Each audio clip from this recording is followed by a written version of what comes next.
We're going to be talking 2XKO and Riot Games on the recent layoffs that we've had. I'm sure you guys have all seen the news, but this has been a torturous development cycle for Riot of this fighting game. And a month after this game was officially released on console, not even a month, I think it was 20 days, Riot has already laid off half of the full development team.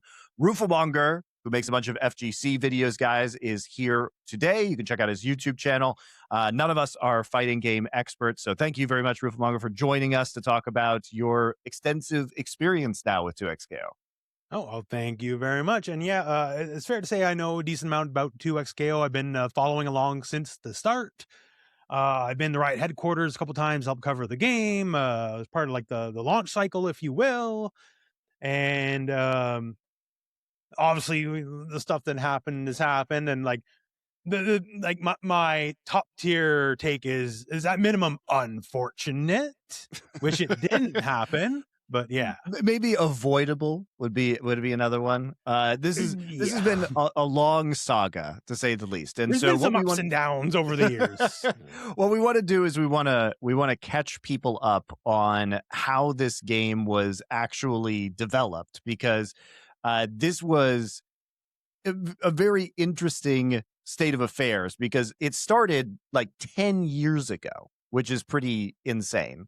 And it started when there was a game that was being made by Tom and Tony Cannon, who were the original founders of EVO, Yes, called Rising Thunder. And this was a funded game that was eventually kind of purchased by Riot and brought internally. And this was way back when there was no S in Riot Games. It was just Riot Game. It was League of Legends.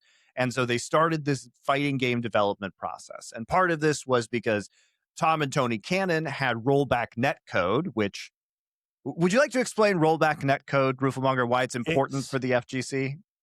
It's something that's near and dear to my heart, because I've been at the competitive gaming thing, like even beyond fighting games, for a long time, right? And like even as far back as like, I don't know, QuakeNet, you can make online shooters actually work online. And fighting games basically didn't work online until a few years ago.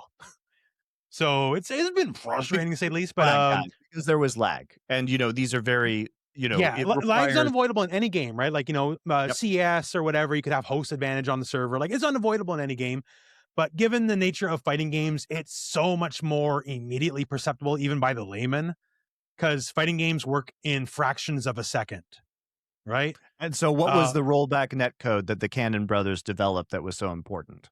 Yeah, I guess the best way to break it down is, under the old way, when we have your two connections together, I press a button, you press a button, it feeds the ping to you, comes back, and then, well, the game will both register at the same time, and then, okay, it'll read your button press 2 or 3 or 4 frames after it actually happened, which in real time is, once again, a split fraction of a second. In fighting games, that's life or death. So what rollback does is effectively the same thing. I hit a button, you hit a button, pings to you, and as long as we're in sync, golden. If we're not in sync, it will roll back. That's why it's called rollback. It'll roll you back both to the last frame you were both in sync. So when it works normally, you don't experience anything. It just feels like you're playing like side by side on the same TV or nice. Whatever.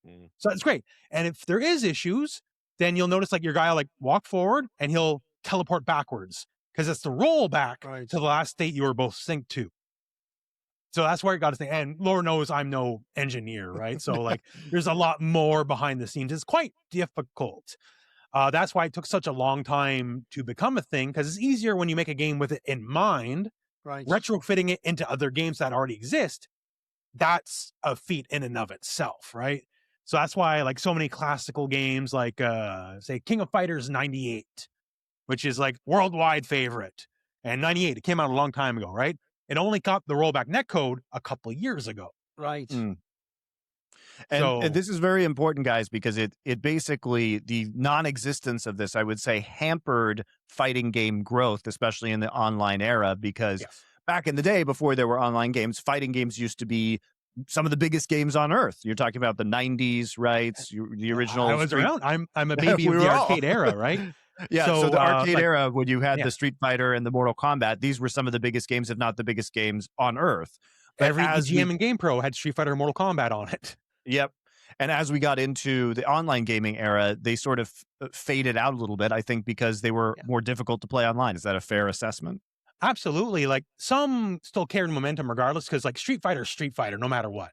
So Street Fighter 4 had the old style of netcode, which was undesirable, but it was still Street Fighter. It still carries name. And like, so even me, like, I played Rose, a character called Rose, has what you call one frame links. So your combo has to be perfect within 1/60th of 1 second. If you're off 1/60th of a second, either way, your combo does not work. And I played the character so much that even in the lag, I learned the timing in the lag, right? And that's what you Nice. had to do. But so a lot of us put in too much time to make it work. But, you know, for a lot of people, like, okay, I had my fun, I'm off.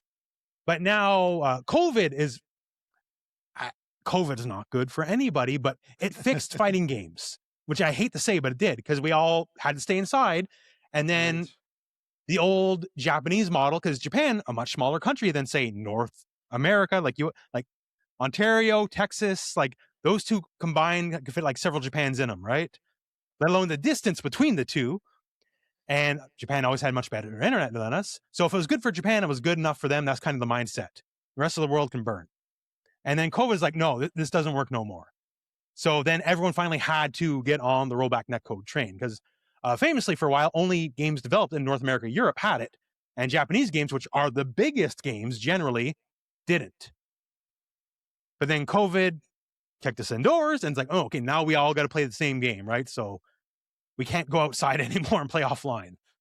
Yeah. And, as part of the idea of a network infrastructure too being important to fighting games, I would say that Riot was uniquely positioned in order to make this a reality, because something you might not know, Rooflemonger, is that Riot has actually for years been buying dark fiber. So what that means is there's a bunch of fiber that's been laid all over the world, and not all of it is used. And so what Riot does is they basically buy these unused internet connections, and they create this worldwide network that allows all of their games to have lower latency because it gives them priority traffic on the fiber networks. And it is, for those of you who are unaware, within the network infrastructure world, Riot is known as a global leader in this. Like, they are incredibly advanced when it comes to network infrastructure.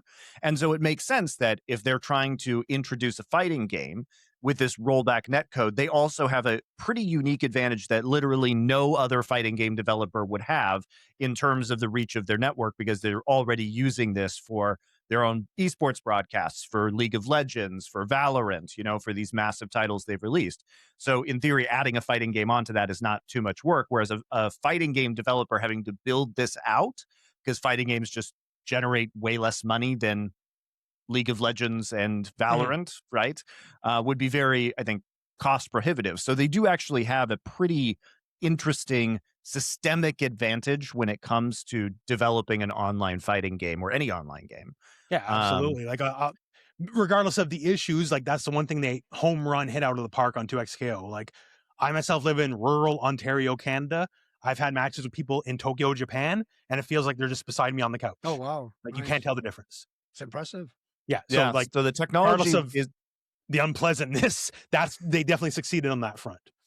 Yeah, and so this project started with Rising Thunder. So there was a company that was founded by Tom and Tony Cannon, again, the people who created Evo originally. So these are some of the most well-known, well-established people within the FGC. They create this company called Radiant Entertainment. They start making this game on their own, an indie project called Rising Thunder. That ends up getting purchased by Riot. Tom and Tony Cannon are taken internal at Riot. Also, Seth Killian, who is a former commentator. He has worked for Capcom. He's worked for Santa Monica Studio, which is the company that made God of War. So he has some experience on the development side as well. He gets taken in as well as part of this. And Riot starts building out a team. Again, 10 years ago.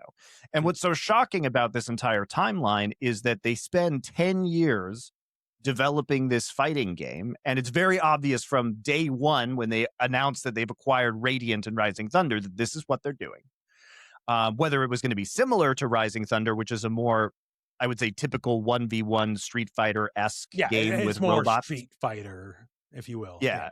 And so that's what they started with. And here we end up And 2XKO, 10 years later, is a League of Legends themed game that is a tag team fighter, which is 2v2, which is, I would say, an unusual fighting game genre, you know? Yes and no. Yeah and no. Like it depends, because like some of the most legendary fighting games, like say, I'm sure you've heard of Marvel versus Capcom, right? Sure, yes. That's I've played that. 3v3 even. So But also, these games are less approachable. Is that fair to say? I you'll see arguments in the fighting game community. I would say yes. I absolutely would say yes. You'll definitely see people that don't agree. Like we have upcoming this year, actually, I believe August, we have Marvel Tokon, which is Yes. 4v4. But it has the caveat that you can play it like a 1v1 game if you want to. Right. That's kind of the big selling point. Because for me, part of what I do on the fighting game front is I'm one of the main educators of fighting games. So like if you're new in fighting games, you probably come to me. And I find it's a more difficult sell for many people to get into a tag fighter or a team fighting game, like say a Marvel vs. Capcom or a King of Fighters, compared to just plain old Street Fighter or Guilty Gear or something like that. Why do you say that? Why is it just because to me, this is my perception only, so feel free to argue it if you're watching the video, but to me, it comes down to learning more characters equals more scary. Because learning any character in any fighting games vary in depth, right? Like, and like, I don't mean this to diminish any other game, because like, I've played my fair share of StarCraft in the 90s, War 3, I've done competitive shooters as well, but there's so much more basement level to learn in a fighting game versus point mouse clicker on guy, hit mouse click, they die, right? And then you have to learn 3 characters worth, and that can be terrifying to a lot of people, right? So that's why I think Marvel Tokon's doing the way they're doing it. Like you could have you can play all 4 characters if you want to, but you don't have to if you don't want to. So I think that's actually smart in a way. But yeah, tag is definitely a higher cost of entry in my opinion.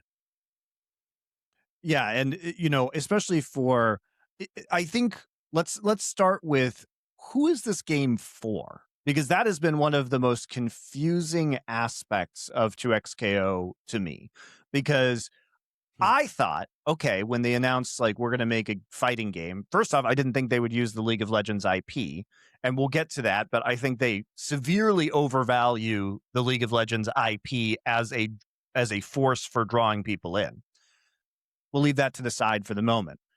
But who is this game for? Like, if you are a League of Legends fan and you are coming to this game and it is a very, I would say, difficult and niche and hardcore genre of the fighting games, and you're not used to that, it becomes very unapproachable if you're just straight coming from the MOBA side. If you're coming from the fighting game side, maybe you don't have that affinity for League of Legends IP. Perhaps you've seen Arcane, I guess, but maybe you haven't ever played the MOBA. And then, okay, we have this technical game, but again, it can survive, but at what scale is the question. And the expectations of that scale seem to be what have really hurt Riot and caused them to downsize this team and pull back their scope on the game, because they spend 10 years and they have 180 people on this team. And by the way, I was looking up how many people are at a company called Arc System Works, which is the company that makes Guilty Gear and is making Marvel Tokon. Again, they make multiple fighting games. They're based in Japan. As far as I can tell, there are 223 people in total at that company working on multiple games. And Riot has had 160 just working on this one game for, now they didn't have 160 for 10 years, but they were working on it for 10 years. It is an almost unbelievable amount of money that they would have had to have spent to create this team, fund it in California, in Los Angeles, because compensation there would be, probably some of these people have been working on this for 10 years. Their total compensation packages, if you include, the cost to Riot of insurance and perks and the office and everything, is like several millions of dollars per person who's been there for 10 years. Because these people are getting paid 100, 200, maybe more thousands of dollars a year. And so you get this situation where you have this massive expense but you have a very limited pool of people, and you almost have to pray that like everyone from League of Legends is going to play this game, or everyone from the FGC is going to play this game, or maybe even both, which seems like an absolutely insane expectation. Yeah, there's so many ways to come at that, because like expectations for one, even behind the scenes, I'm not privy to their numbers, but I can see what's publicly out there, and what's publicly out there makes it look fine by fighting game standards, right? Like they have the PlayStation charts every month, like here's what free to play games are doing what. And 2XKO when it debuted beat everything but Roblox and Fortnite. Yeah, it Like, was number beating 3. It Marvel was very Rivals. good. And for a fighting game to beat a shooter, especially one like Marvel Rivals, to me, that's pretty big, right? So I don't think numbers are bad by fighting game standards at all. But I always wondered if Riot thought the game should exist by like Valorant or League standards, which to me only, I can't speak for anyone else. No, in 2026, that's ridiculous for any fighting games. Like, yeah, that's not it's a fantasy. happening. It's not the 90s anymore. You know, like, yeah, like, because I was there. Like, yes, in the 90s, Street Fighter, Mortal Kombat ran the world. They were the biggest games on planet Earth, straight up. Especially like I would say the mid 90s. Like starting like 98, started slowing down, and PC games started getting more popular. But like 92 to like 96, Street Fighter, Mortal Kombat ran the world. And it ain't those days no more. I would love for those days to come back. Don't get me wrong, right? That's sort of what my shill engine is, right? But yeah, so I just don't know if the expectations were there. And like, as far as the audience, that's another, once again, only speaking for myself, I've always wondered who the audience is for, because there's two things. This game, by fighting game standards, is absolutely, I want to think about this before I say this outright. I think it's probably the highest skill cap modern fighting game right now. Yeah, look, they made a great hardcore game. Yeah, but then on the flip, they have what we would call easy inputs. So like, you know, Fireball, you go quarter circle forward, hit punch, or like Dragon Punch motion, hit punch, right? They got rid of all that. All the special moves are just a button press. So it's like League, QWER, right? And traditional fighting game players don't want that at all. We want the motions. Some of the old motions from back in the day, yeah, you can retire. Like, we have what we call the pretzel motion, which actually famously is returning tomorrow as of the time we record this, which is down, back, half circle back, down, forward, punch. And that ain't good for the kids. That's an old man's motion, right? So like, you don't need that. Like, by all means, like that's coming back as an Easter egg in Fatal Fury. And you can do it the normal way if you want to. It's just there for the old timers to be happy, right? But just go button press, that's my special move, and like none of the other manipulation needed. Like, it doesn't ring well with the ultra hardcore audience that you're also trying to. So one aspect seems to like try to get the super casuals, but then when you get them in, the game's super hardcore. And like, it seems like you're trying to get both audiences, but not fully pleasing either. Once again, my opinion only. I've spoke to them several times, but that's the vision. And like, they've recently put out like, this game will remain to be a high skill cap for the hardcore gamer's game, right? But then why stick with the like a comparable game, Invincible Versus, does have the simple input options if you want it. It also has, you just go to options, you can switch motion controls, and then you get the classic quarter circle forwards, Dragon Punch, you get all that back. And most modern fighting games now, you can do, it's either classic or you get both, but it doesn't just force you into easy controls. And 2XKO forces you into easy controls, which again, it's which master are you trying to serve? Because you're turning off one audience, while then the gameplay turns off that audience you're bringing in with the easy controls. Yes. I'll even say this when one area I can have some input. Like, one area about that I think is a big mistake when you make a game and you try to please essentially two almost diametrically opposed groups of people. The one who wants it to be really easy to pick up and just play and have fun now, and the one who wants it to be like super high skill level, I learn all the combos and the parries and the timing, etc. Is I think the mistake is this. First of all, it's quite obvious the one that's going to get pissed off is the hardcore player. Like, as soon as he finds that someone can play, like, I'll give you a very quick sidebar. There was once a comment I read on a Quake Quake forum that made me realize 10 years before everyone else, Quake will never be one of the biggest games in the world ever again. And it's this. A guy said, oh, I let my little cousin, when he was over, I had to go and do something. So I said to him, tell you what, have a go of Quake, hop on the computer and play it for like half an hour in free-for-all, and I'll come back and see you afterwards. And he came back and said to his little cousin, and this is like 10 years ago, so his cousin would be like a Counter-Strike player or something. He said to his cousin, what did you think of it? And his cousin went, yeah, it was fun, but the problem is I played it for half an hour and I still couldn't compete. And that when I realized, holy fuck, they think in their first half an hour, just dropped in a random game, they should actually have like a chance to win. Like, if that's going to be the expectation, you can never have a hardcore game, mate. Like, anyone who's ever played old school Quake or like StarCraft or something knows you get your ass handed to you for the first like 100 games or something, mate. So, first of all, I imagine you're going to turn off the hardcore player. And here's why that is actually, I think, a Faustian bargain. Because maybe, like League of Legends, you can get a lot of casual players in the door. The problem is that's then going to have to be like almost perpetual growth, because think about it. The longer a casual player stays around, the more hardcore he becomes. So in time, you're either going to have a constant turnover of new people, which is really hard to do, or you're just not going to have a loyal fan base who plays the game for 10 years, who like the StarCrafts and the Street Fighters and the Counter-Strikes of the world, you know. So I feel like I know what you mean. I think you picked the wrong one there. You've almost got to hope that the hardcore people like it and some aspect appeals to the casual. I feel like they've gone the opposite way with that one. No, absolutely. Like, because like, you know, the Quake analogy, like for me, if I learned any new shooters are way different now, but like, okay, like where's rocket spawn? Okay, what's the spawn timer? I need to know the spawn time. Like, to me, fighting game brain, like that's the first things I'm looking for. And for a fighting game player is used to adversity. We're like, okay, we lost every match all day. Great. Like if I can drop it in any fighting game and lose, given, you know, I've been doing this for as long as I have, I get excited. I'm like, oh, okay, so it's not easy. Like that gets me going, right? Yeah. But then again, the casual, because I can't speak for anyone else in the FGC. I never got it because, like, what is the most casual friendly fighting game? Oh, it's Mortal Kombat, the biggest fighting game, the #1 seller of all time. They have motion inputs. So, like, even if it's simple, like it's like you don't even have to do the full motion. It's just hit down, then hit forward. You don't even do the diagonal. It's still there. And people have never struggled to figure out Mortal Kombat of all things. So, like, to me, that's the bottom. Or even Smash Brothers. Smash Brothers, it isn't, well, okay, to be fair with like Ryu and Terry and all that, they have motion, but like they'll have not necessarily simple inputs, but like only so because those are fighting game characters right? within the game. That's why they added the motion inputs. Yeah.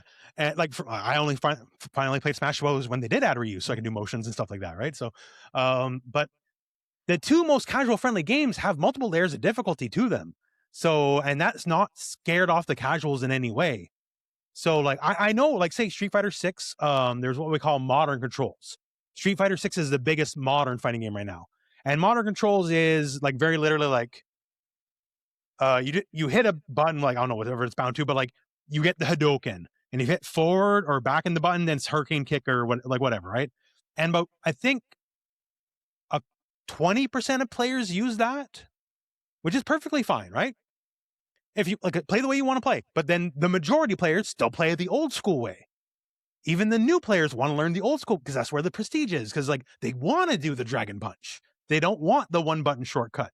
I'll tell you, like over half the people who play it the easy way are doing it for competitive advantage. Right. Because then, like, if I have a 1-button Dragon Punch, that saves potentially 3 frames of input off the Dragon Punch. Right. Yeah. So a lot of people who use simple inputs are there to abuse it for competitive play, not to make it easier for them to get into the game. So it's just, yeah, when it comes to surveying an audience, just like they definitely have the hardcore. The hardcore likes the game, although their faith has been shaken by recent events, because a lot of people are like, okay, I want to put time into, say, the competitive tournament circuit. And then hard to get into a game when it happen. might not exist tomorrow is the exactly the like, why do this today when it might be gone next year, when Street Fighter's around for the next forever, you know? By the way, that's the thing, since we're talking about the development cycle, there's 2 parts I wanted to bring up and let's see where you go with it. So one part I find really bizarre, and Riot does this in general in many games. Basically, as far as I'm concerned, because I don't follow their other games, I don't care about like Hearthstone and stuff. To me, the only massive game they ever made was League of Legends. I guess Valorant to some small degree, because I'm in Counter-Strike, that always seems smaller, unfortunately. Never got to the heights that Counter-Strike did. So what I don't get is, In League, they did so many brilliant things that were iconoclastic that I feel like they think they can do this in every market now. Because I'll tell you two parts that don't make sense about this game to me.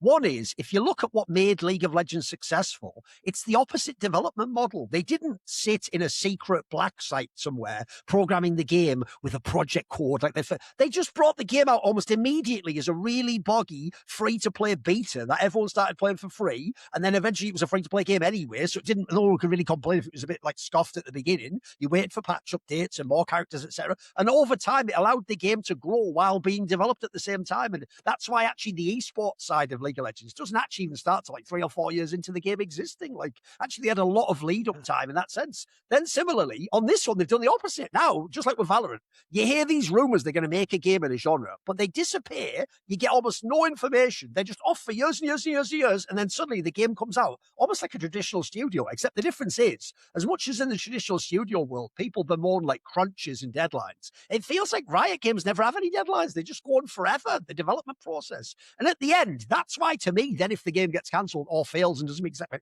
it's even worse. It wasn't like a 1 year slog. It's like you put all this time in. And then lastly, that's the other thing I don't get specifically about the fighting game one, is, bro, from the little I know about fighting games, there are a billion sequels. They've made this game as though it was League, and it's going to be one game and last 20 years again. Like, surely logically, to keep up with Street Fighter and Mortal Kombat, you're going to have to keep making sequels in the next 2 years. It can't take 10 years. It's also free to play.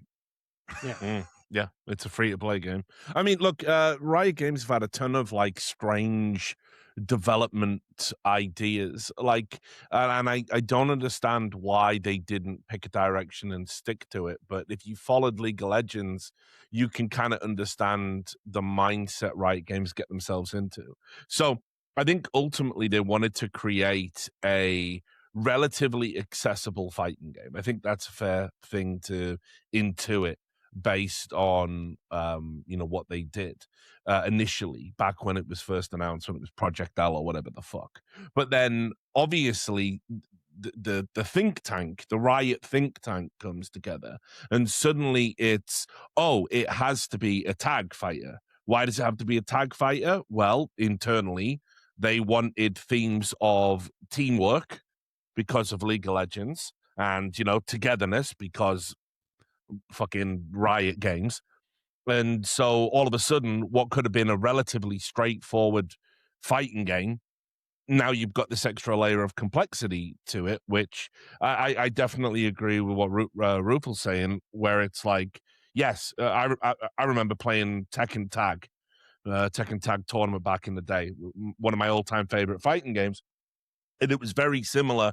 People were bouncing off that because obviously you couldn't be a one trick anymore. You had very often with fighting people, like back in the day, especially the couch brigade, your disparity between your first and second was so big.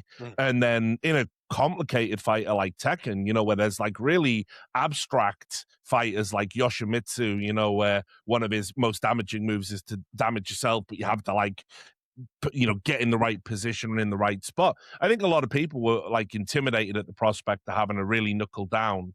And it's kind of funny because ultimately one of the criticisms that game got was that it didn't reinvent the wheel. That was like, kind of at the time people were saying Tekken Tag wasn't different enough from Tekken. Key things to remember about Tekken Tag back then, a console game, it had 35 fighters because you need lots of fighters in a tag fighter to create the illusion of variety, even if some of them wouldn't be meta or people wouldn't play them again. For the home player, pre-internet or whatever, you don't think about that. You just have your favorites and you pick them. So anyway, back to the point. Riot did this with League. The premise of League of Legends was to be Dota, but simple. And that's great. That's why it was accessible. That's why it attracted a lot of people. Dota with a notoriously steep learning curve. But over time, they've started to add all these extra layers of complexity back into League of Legends, taking it further and further away from what it was intended to be. And certain heroes have like ridiculous levels of mechanical complexity now, to the point where we've always talked about, if you were a League of Legends player in 2010 to 2012, you went away for a while and thought, I'll see what's happening with League, and you tried to play it now, it would be That's me. It would be unrecognizable. Like it would be impossible to pick up. So it's just strange to me that they couldn't it's almost like a level of arrogance and hubris. I think they wanted to create a simple fighter initially, and then they decided somewhere along the line, no, actually, we want everyone to say our game is the most complex and difficult. And once you start reaching for that and you start courting a hardcore audience, then you're never going to have size and you're never going to have scale.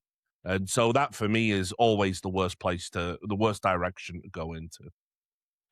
That's the thing. Like for fighting games, obviously there's more casual, there's more hardcore. Sometimes you get the few that are that happy mix, like a Street Fighter, right? Yeah. Street Fighter is the happy mix of, especially 6. 6 is the most popular game since Street Fighter 2, especially in Japan. Oh my God. In Japan, it is like the 90s again. It's a cultural force in Japan right now.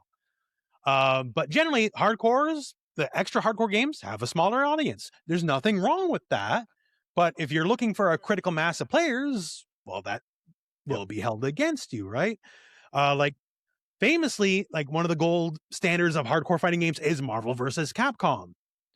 And realistically, Marvel 3, which, is like the gold standard game, I guess, it didn't sell that much between the two versions. Like Street Fighter 4, between all of its versions, sold like, I don't even know, like 8 million-ish copies. Marvel 3, between its two versions, sold like 1.5 million. So like, it's a hardcore game, but if that's your blueprint, you're looking at something that's like great for a medium size, like 1 million sales if you're a medium-sized company. Holy crap, right? Like the upcoming Avatar fighting game, if they get 1 million sales, I'm sure they'll be over the moon, right? And I'm looking forward to that. That game is great, by the way. The Last Airbender, not James Cameron Avatar, by the way. No, the good Avatar, not the bad Avatar. Dang, not the blue people. But yeah, it's just the size. Like if you're a $1 billion company and you're looking for that smaller player base, like there's nothing inherently wrong with it. But, with the monetization model, because it's like the League monetization model with like very expensive skins, if you're looking for like that en masse player base, like if you just have inherently a smaller player base, you're going to have less whales to buy all the skins, right? Like, and therefore less popular because you're the free to play model. So it's just like, I don't know, it's just like, because you mentioned long development time, right? So it is my understanding, like after Rising Thunder, the first version of 2XKO Project L at the time was effectively Street Fighter, and that got canned. And they built it back from the ground up, and then it became effectively Guilty Gear, and that got canned. And they built it back from the ground up, then it became the tag fighting game it is today. And this is on top of the fact that one of Riot's unannounced project was a platform fighter like Smash. Like they tried their own, They had Pool Party, which was a Smash Brothers style platform fighter. And I never got to see footage of it. I just knew it existed, came, and was like put out with the trash at some point. I'm really excited to announce our new sponsor for this show, and that is Notion. And if you've used Notion, you'll understand why I'm excited. It has really changed the way we work and do business here at LFN. Notion is an AI-powered connected workspace for teams, or for individuals for that matter. Notion brings all your notes, docs, and projects right into one space that just works. It's seamless, flexible, powerful, and actually fun to use. And with AI built right in, you'll spend less time switching between the tools and apps and more time creating great work. And now with Notion's new custom agents, the busy work that used to take hours or never actually happened at all runs itself. So it connects to basically everything, guys. What it is kind of like a digital whiteboard, but it can house databases, it can house your notes, it connects to Google Docs, it connects to your calendar, and in our case, it actually connects to Discord, which is very useful. So here's an example of how we use AI's custom agents on Notion here at LFN. All of our copy for advertisements, all of our show notes, well, what happens in Notions now is an AI agent actually just collects all of that information and sends it to each individual show's Discord channel, where our hosts just receive a package of notes and documents for their upcoming show. And it happens on a schedule automatically without us doing anything. It has saved us a ton of busy work and time. And for you, if you're using it personally, you could say, have it summarize your emails, give you weekly status reports, and it's all just going to package that up and send it to you automatically on a schedule that you choose. You don't have to have coding experience. Lord knows I'm not a computer a computer engineer. And what I can do is just talk to the AI agent and it will program all of this automatically for you. So it's incredibly useful. It's also useful if you have a team of people working on something because you can all access the same databases. You can segment your personal to-do list, for example, into a different private page and have an AI agent go ahead and update that dynamically, send it to you on a weekly basis so you know what you have to do in your personal life in addition to your professional life. Notion also looks beautiful, so it's really easy to read the data, read the notes, read all the links that you have in there, and it's incredibly well organized. Can't recommend this tool highly enough. It has been a godsend for us here at LFN in terms of eliminating that finicky busy work. It's been a time saver, so we can focus more on making great content for you guys, hopefully. So it's been great. You can try custom agents now at notion.com/4horsemen. That's FOURHORSEMEN. So men plural, 4 horsemen. That's all lowercase letters, notion.com/4horsemen to try custom agents today. And when you use our link, you're supporting our show. It's also free, guys. It's free. You could use it for free if you want. So notion.com/4horsemen. Use it for free to try it. If you want the more advanced features like the custom AI agents, which are very useful and certainly worth the money, you can go ahead and upgrade to that, but you can also try them for free. So what have you got to lose? Notion.com/4horsemen. Thanks to Notion for supporting our show. By the way, is the premise of the business model of 2x scale like League just to sell skins? It's like 1-to-1. It's skins. It's expensive skins. Yeah. The skins are beautiful. Don't get me wrong. They change all the graphics. They change the particle effects. Yeah. They look like. I just make a mid-tier YouTuber salary, so I only can buy a couple. But they're great. But what makes that model work is a critical mass, like a League or a Valorant player base. I actually researched the microtransactions and just to have them ready for this, kind of episode. If you wanted an animated KO screen, that's going to set you back $15. Right, it literally is just an animated screen that says KO. Yeah. That's $15. For a premium skin for one of your fighters, they were up to like for just a change of outfit, $28. They have skin tiers just like League, right? Yeah. So to be fair, some of the monetization I hope other games steal because like the animated KOs cost a little too much in my opinion, but like that's not a bad idea to steal for another game and do $5. True. You know, yeah. Like, so there's things. I was always surprised that Mortal Kombat never put the fatalities behind a paywall or something. I was because Mortal Kombat gives you basically everything for free. Yeah. So they have like new, like MK11 had like 4 different win animations per character, and they're all free. You just unlock them, right? That other games would charge for that. But yeah, it's again just the free to play price is high. Famously, you guys deal with other esports. Fighting games are the most broke esport by a lot. Like the one thing we can claim, if you want to get down to brass tacks, we are the first esport. We beat everyone else to market, I guess, but we do not have anywhere near that money. Like, well, I'll say why. I mean, I don't know if you're aware of it. This is again a sidebar, but every time anyone's tried to put money into it, there is a very loud contingent of people that don't want that. Oh, yeah. And say that actually any form of invite tournament is sacrilege. Any form of like big money sponsorship is sacrilege. It's almost like the whole thing in music where people thought to be punk meant it had to be really like, base level and like nothing could be like commercials. It almost has that vibe. I know what you mean, Rich. Like you're a sellout if you embrace like capitalism. That's absolutely a thing. And like even me, I'm not saying invitationals shouldn't exist. I think there's value in them. I don't like invitationals myself because I like the fighting game open bracket thing where the best man wins. Everyone with 2 hands has a fighting chance. And like, I know some great players that don't even have 2 hands, right? So like that's my favorite way for a fighting game to like say the big tournament Evo, right? Okay, here's 3,000 people. And in 3 days, you got to whittle down 3,000 to 1 person, which I think has a lot more romance to it than here's a lot more romance, but it's a nightmare commercially. Oh yeah, for sure. Speaking Yeah, of someone because that's had to commercialize those events, yeah, there is nothing like Evo might be something different because it's a unique value proposition. But in general, if you go to a sponsor, okay, we've got a 3 to 5 day broadcast. We're going to whittle down 3,000 people to one. They're going to say, well, who's watching on the first few days when it's all nobodies?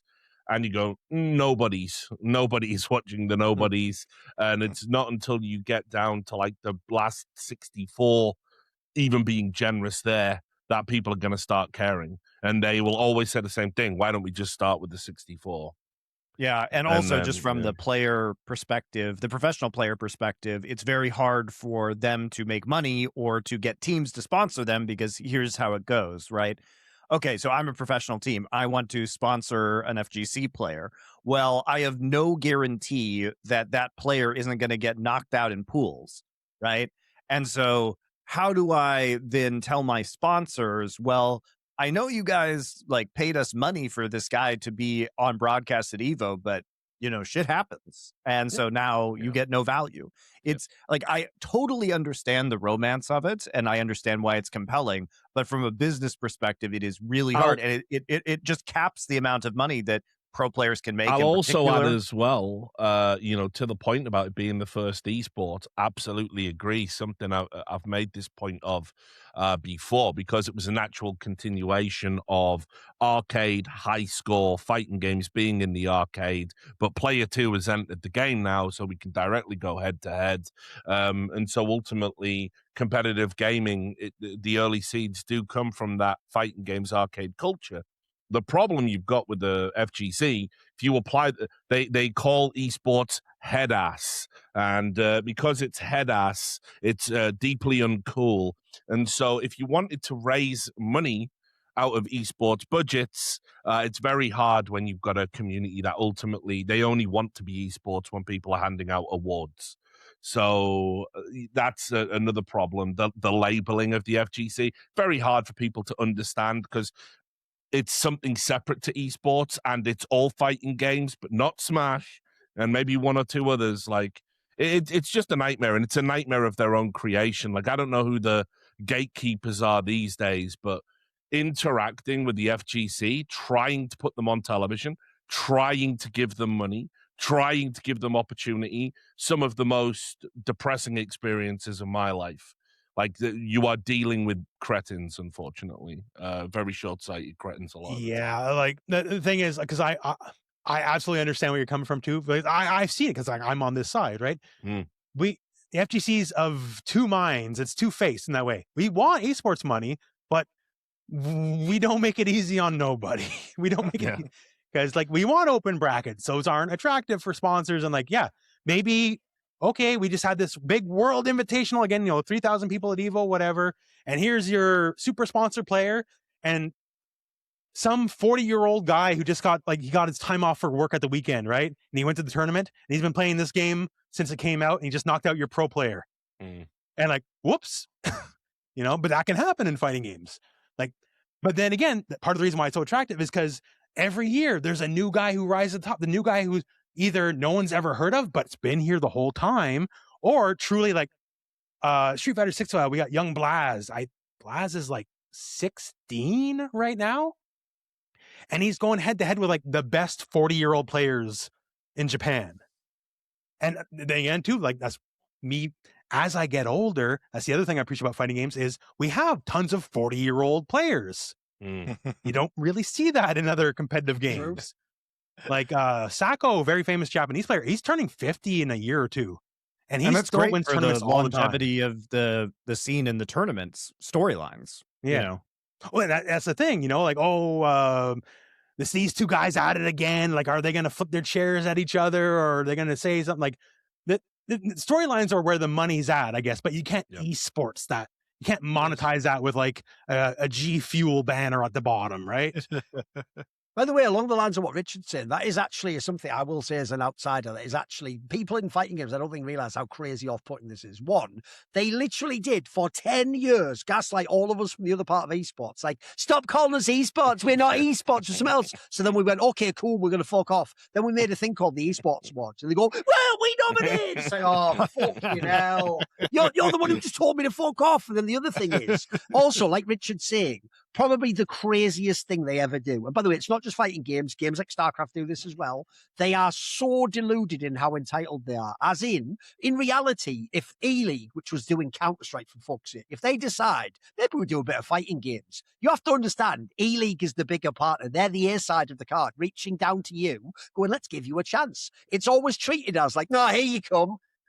Crawling on your knees, begging to be part of the my amount team. of times, and you're like, Jesus, I'm the trying amount to of throw you a times ball, I heard, you know? wow, Richard Lewis is only here for the money. I love it, yeah, so much money, guys, so much. I love it. You fucking bums that don't even buy toiletries.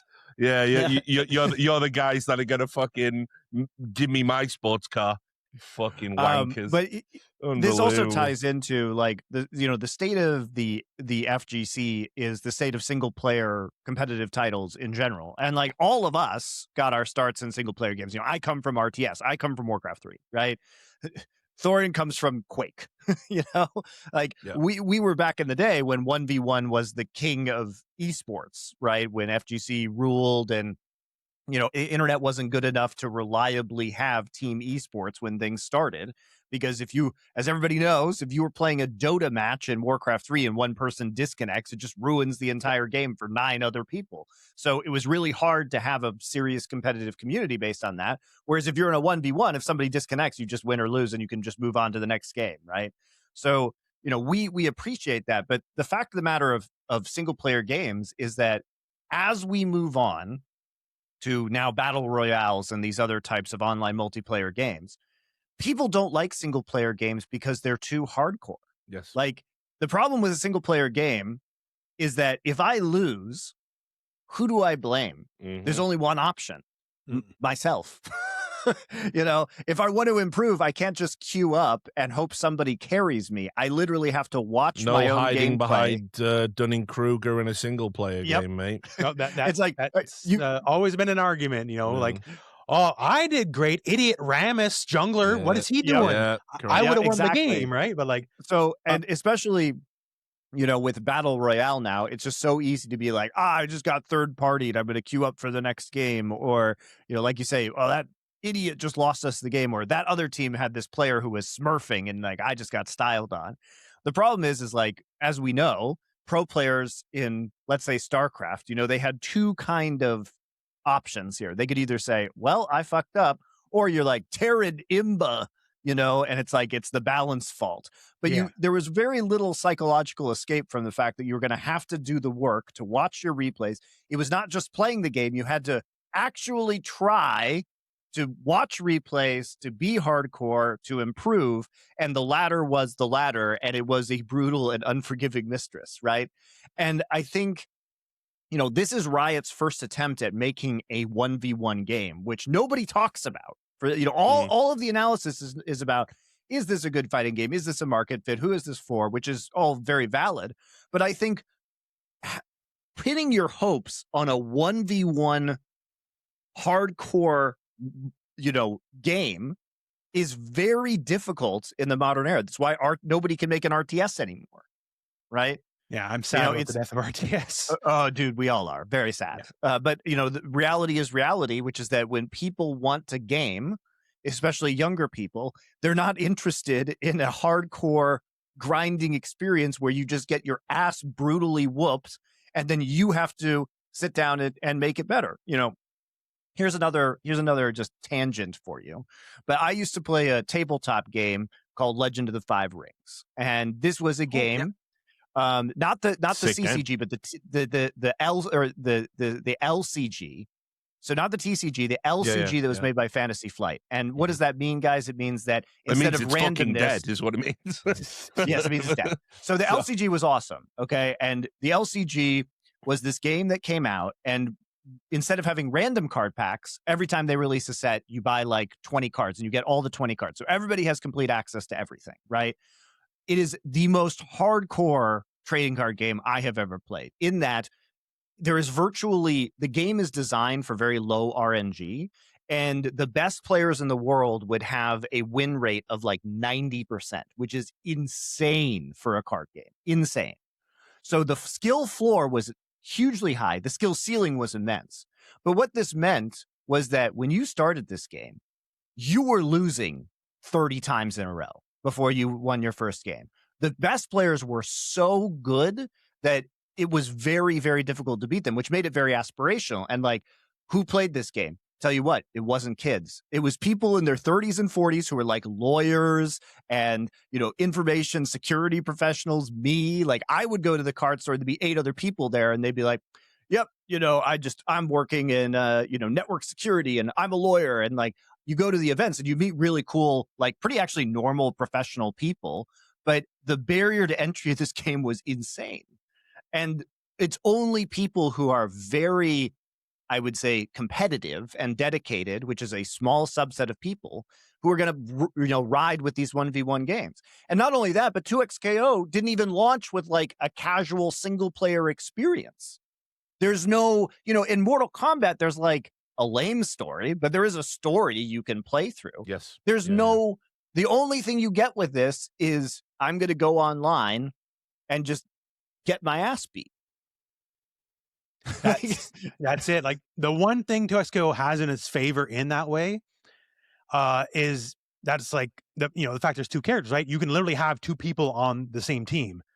So the idea is like you can share the bit of the burden of the loss, all that kind of stuff. So player A is the active character, player B calls the assist, and then when you tag in, then you switch roles. So I think that has worked to a degree in their favor, because that's something that's not offered in any modern fighting game, that you can potentially just play with your friend rather than against a friend, right? So that, I think, is to their credit. I don't know if it's work, because like me, traditional fighting game player, I realistically have no interest in that mode at all. I don't want a teammate. I want it all to be me. Win or lose, it's all me, you know? Because the hardcore people, we want the struggle. That's part of the fun, right? Yeah, exactly. I mean, needless to say, this game, Legend of the Five Rings, died because there weren't enough players, because it was too fucking hard, right? But you know, that's what I love about it, right? Yeah. And you know, but again, who are you trying to attract for this Fantasy game? Flight? Yeah. Oh, very good. Yes. Netrunner fucking rules as well. Yeah. But yeah, it's definitely. Oh, sorry. Go ahead. No, it's just like you're saying, like, who is this game for, right? If it's like you have this reaction to it, like, is it supposed to be a team fighter? Which, in a way, if they were able to pull it off where it was 2v2, then you actually do have the psychological plausible deniability that I think people, you know, oh, my jinx was just terrible, right? But then you're not attracting, like, you're trying to invent a new audience at that point in time that isn't the hardcore FGC audience. Yeah, like at least their stated goal right now is the audience they want is the hardcore FGC audience. That's their stated public goal. As of like last week or so, after the unfortunate layoffs happened, right? But yeah, it's, you know, the Super Bowl may be over, guys, but obviously we're back in the full swing of things here in the esports season. Counter-Strike has resumed, and of course, League of Legends is coming up on First Stand. Not to mention VCT Santiago over in Valorant, another big international tournament for you guys. And Prize Picks is here for you to help you have fun while you watch along with these games. If you want traditional sports, clearly NBA, NHL still going on as well. Prize Picks is also available in all 50 states now. It is extremely easy to play. All you do in regular sports or in esports is you pick between 2 and 6 players, and you pick more or less than a statistic. So, for example, League of Legends, that could be more kills than the number or less kills. In, of course, same thing with Counter-Strike, more kills or less kills. League of Legends, more kills, or more assists, less assists. You guys get the picture. So you look at the stats there, you pick 2 to 6 players and their associated stat. And obviously, the more players you pick, if you hit on all of them, that means you guys are going to win more money. It's incredibly easy to play. They also have early payouts now. So if your player gets off to a hot start, you now have the option to cash out those winnings before the game even finishes. So it's #1 on America's sports picks apps. You can sign up alongside millions of other users. You can download the Prize Picks app today and use code Horsemen, plural, HORSEMEN, to get $50 in lineups after you play your first $5 lineup. That's code Horsemen to get $50 in lineups after you play your first $5 lineup. Prize Picks. It's good to be right.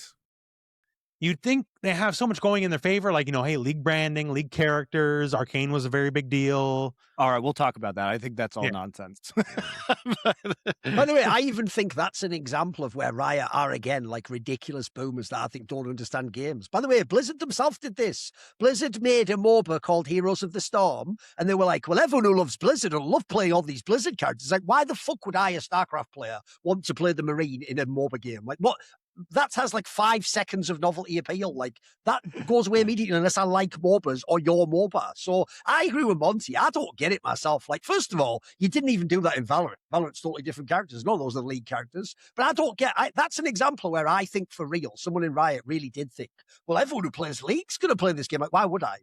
What I like about League, if I'm a League fan, isn't going to make me want to play Jinx if it's a character in fucking 2XQ, is it? Like, what would the overlap be? Like, no one's really a fan of, listen, I don't want to break it to Riot, but no one's actually a fan of Jinx the character, you idiot. They're a fan of the kit and what it can do in the game League of Legends. So unless somehow you make the kit really compelling in a fighting game, since it's a bit like that, maybe that would have the tiniest crossover. But I agree with Monty. You'd almost be better off just making unique characters. But the joke there is they claim they did that in League and just copied every other IP from every other game ever. Done like Alien, fucking Predator, for everything from Dota. So at this point, I also don't get why they're forcing the League one in there. I even agree with you on this sense. The Arcane angle's not a bad one. That would have been interesting if it was like somehow tied to Arcane itself. But just League as an IP, it's like, is it even an IP to me? It's just copied from everything else. The thing is, it's tied to Arcane in that the stages are like the last drop, the tavern from Arcane, and like they take some of the visuals and skins and stuff from Arcane and put it in there. But again, this game came out. The Arcane problem is Arcane was released and then it doesn't do anything. There's no lead into this game. The advertising we haven't got it. The advertising for 2XKO has been miserable. Non-existent. By the way, here's one area I will tell you. I think in the modern day, despite people's complaints, most algorithms like Instagram, Twitter are mega for serving you the things you search for. I am a hardcore esports industry veteran for 20 years. I've never seen an ad for this game. I have never been served an ad. I even follow fucking fighting game people like Perfect Legend on Twitter. I've never been served an ad or anything content-wise for this game. So if I'm not getting it, how the fuck's a random casual going to get it? I mean, Thorin, I haven't watched as much League of Legends recently, but has there even been advertising on the esports broadcasts for this game? I don't think so. If I had to guess. It's for me, just to add to that, because my audience is the ultra hardcore fighting game audience. When we broke the news of, the layoffs, I had more than a few people commenting like, wait, it came out? Yeah. Actually, by the way, the same thing. I actually thought the news was the game was cancelled. And then I was like, wait, it's already out as a game. I thought the whole point was there's another project that got cancelled, like the other games they tried making. Right. Even my ultra hardcore tune-in audience, like they knew the game, sure, right? But they didn't even know it was out. Like, and on console specifically, because it was out on PC for a couple months. But what happened was out on PC as early access. And to me, if you're a fighting game and you're not on console, you're not out. End of story. Right. Like the majority of the audience, there is some sub audience. Like there's more Guilty Gear players on PC than console, but for the most part, the genre is overwhelmingly on console. Mm-hmm. Yeah, and like that's a tournament standard at a minimum. And like we said, it came out in January on console. I never even saw an announcement. I knew it was out on PC. I didn't even know it was out on console until the announcement of the layoffs hit, and that happened something like 20 days after the console release. The numbers, and this is what's so astounding. The numbers, like you said, in a vacuum aren't bad. Now, PlayStation doesn't release the exact numbers, but like you said, it's a free-to-play game. It was number 3 on the free-to-play charts behind Minecraft and Roblox and ahead of Marvel Rivals. So it can't have been doing nothing. No, it couldn't have been like some 200 people online kind of like it had to be doing decently.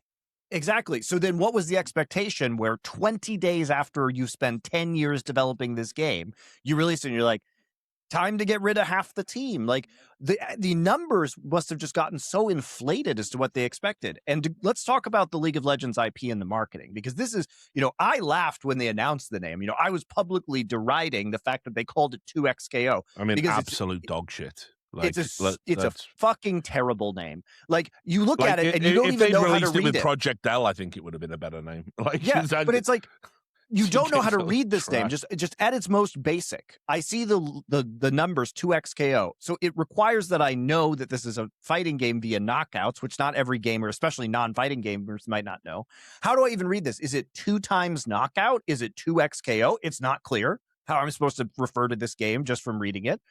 It has nothing to do with the League of Legends IP, so I don't even know it's a League of Legends game. So now I don't know it's a fighting game necessarily.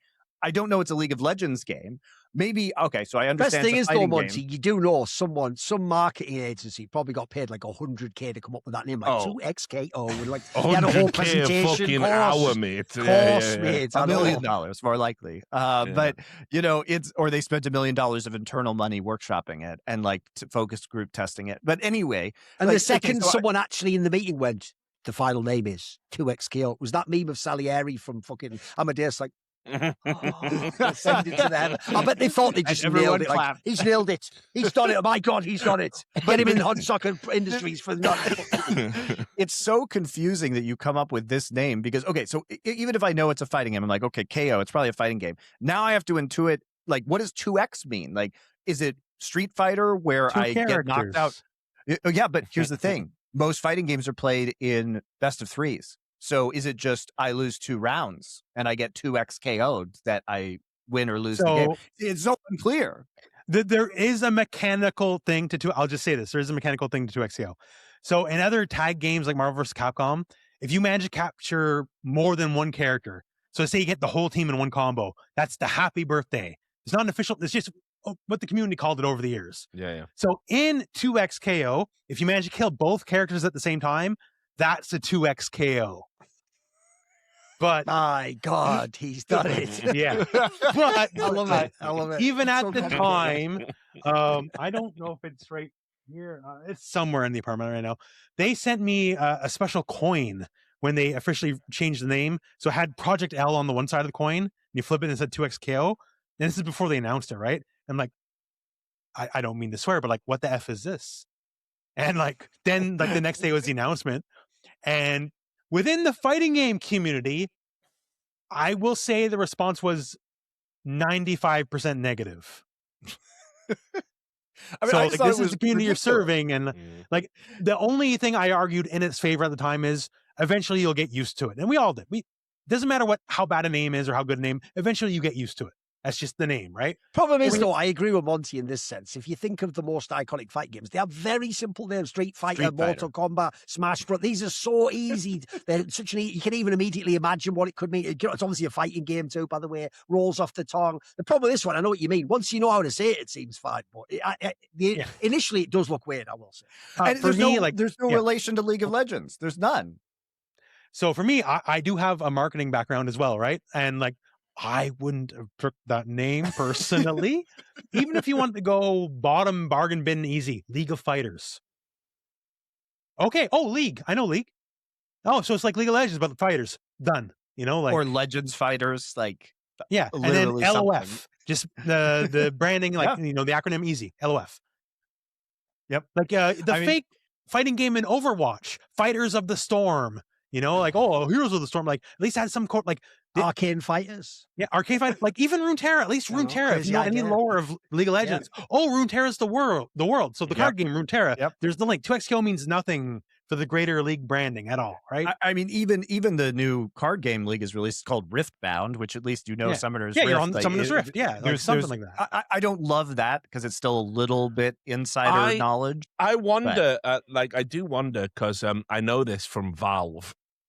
They have this weird thing where if you work on a game internally, even though you might share resources and sometimes even people, they want to have their own distinct identities on their projects. I kind of wonder if like the 2XKO team didn't want a name. So like almost like we don't want to rely on League. We want to make a good, because like game devs are all just microdosing LSD, and a lot of the time they are just like way, they're so arrogant compared to where their actual level actually is.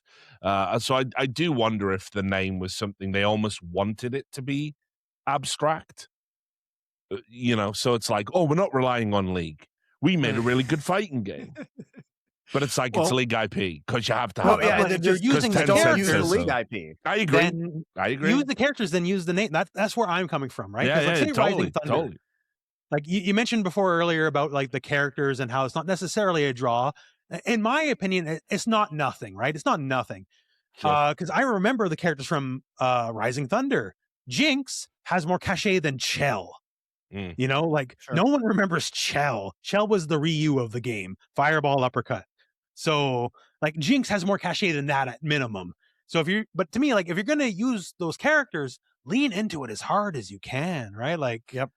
That's where I'm at. You have to, like, if what we've learned is that 20 days after they launched on console, the numbers were apparently not good enough to support this dev team. So the expectation had to be something huge, because the player base they got was not terrible. Like that's just objectively true. Like we know that it can't have. We're not talking about a Concord level dud here. You know what I mean? Yeah, it's definitely not an objective failure by any means. Like the game's fine by fighting game standards. Like the team got cut down to about 80 people, right? Yep. That's more than like after the initial launch of Street Fighter V. That's more than like the internal team of Street Fighter V for like most of the life of the game. So like even then, by like a major title standard, that's not a small team. But the projections of what they thought this game was going to do, it must necessarily have been predicated on the fact that they thought a bunch of non-fighting game people were going to come in and turn this into the biggest fighting game in the world. It would have had to have been orders of magnitude bigger than Street Fighter. Riot, because of League of Legends, they believe every single game is that home run that's going to be like, oh my God, we've done it again. We're geniuses. We've reinvented the whole genre. Now it's the biggest game. And then when it hasn't happened, except League of Legends, I feel they're always like, oh, next game. I can add some insight to this. This is something I can talk about. Like, I'm not forbidden to talk about this subject. Well before the launch, like I talked to him and like I had the same kind of conversation, like, hey, who's this for? Right. Like, and they're like, you know what? If this game's not a success, the person who told me this is one of the people laid off now I think about it, which is extra unfortunate. But he said, if this game's not a success year one, that's fine. We're not here to have the day one numbers. We're here for a long term. So like that was their goal even years before launch. But here's the thing, Rufel. That was with the previous CEO and before Daddy Tencent got involved. Yeah, that could very well be the case. That was now they have the cost so. cutter king CEO who is getting mega pressured from Tencent, because here's the thing about Riot. What the fuck are they even doing as a company? Like what are they? They tried to make every kind of game under the sun. A Hearthstone digital card game. Now they're in physical card games. They've tried to make television shows. They're making a MOBA. They tried to make a platform fighter that we, discussed. They spent 10 years making one fighting game. They made a Counter-Strike, a tactical shooter, version. But they also had Riot Forge, where they were going to empower indie studios to make games. Those games were good universe. too. Like that bummed me out. Yeah. So that's gone. Right? Riot Forge is dead. They were making an action RPG, which I have no idea what the status. I don't even know if that's been canceled or not. Here's some spicy stuff for you guys. This may already be announced by the time that this show goes out, but they actually have been laying off more people this week on an extraction shooter in the Valorant world that I'm not sure if it's being canceled or it's just being changed, but there have been more layoffs at Riot that haven't been reported yet as of this. So it's like they've tried to make every game under the sun. Now they're in the physical game category. They're trying to make these IP tie-ins with Arcane. So what do they do? Like, what is this company? Like, it's crazy what they're doing. And Arcane, you can say, I love Arcane. And look, I think the first season in particular of Arcane is very good. Second season, the animation is amazing.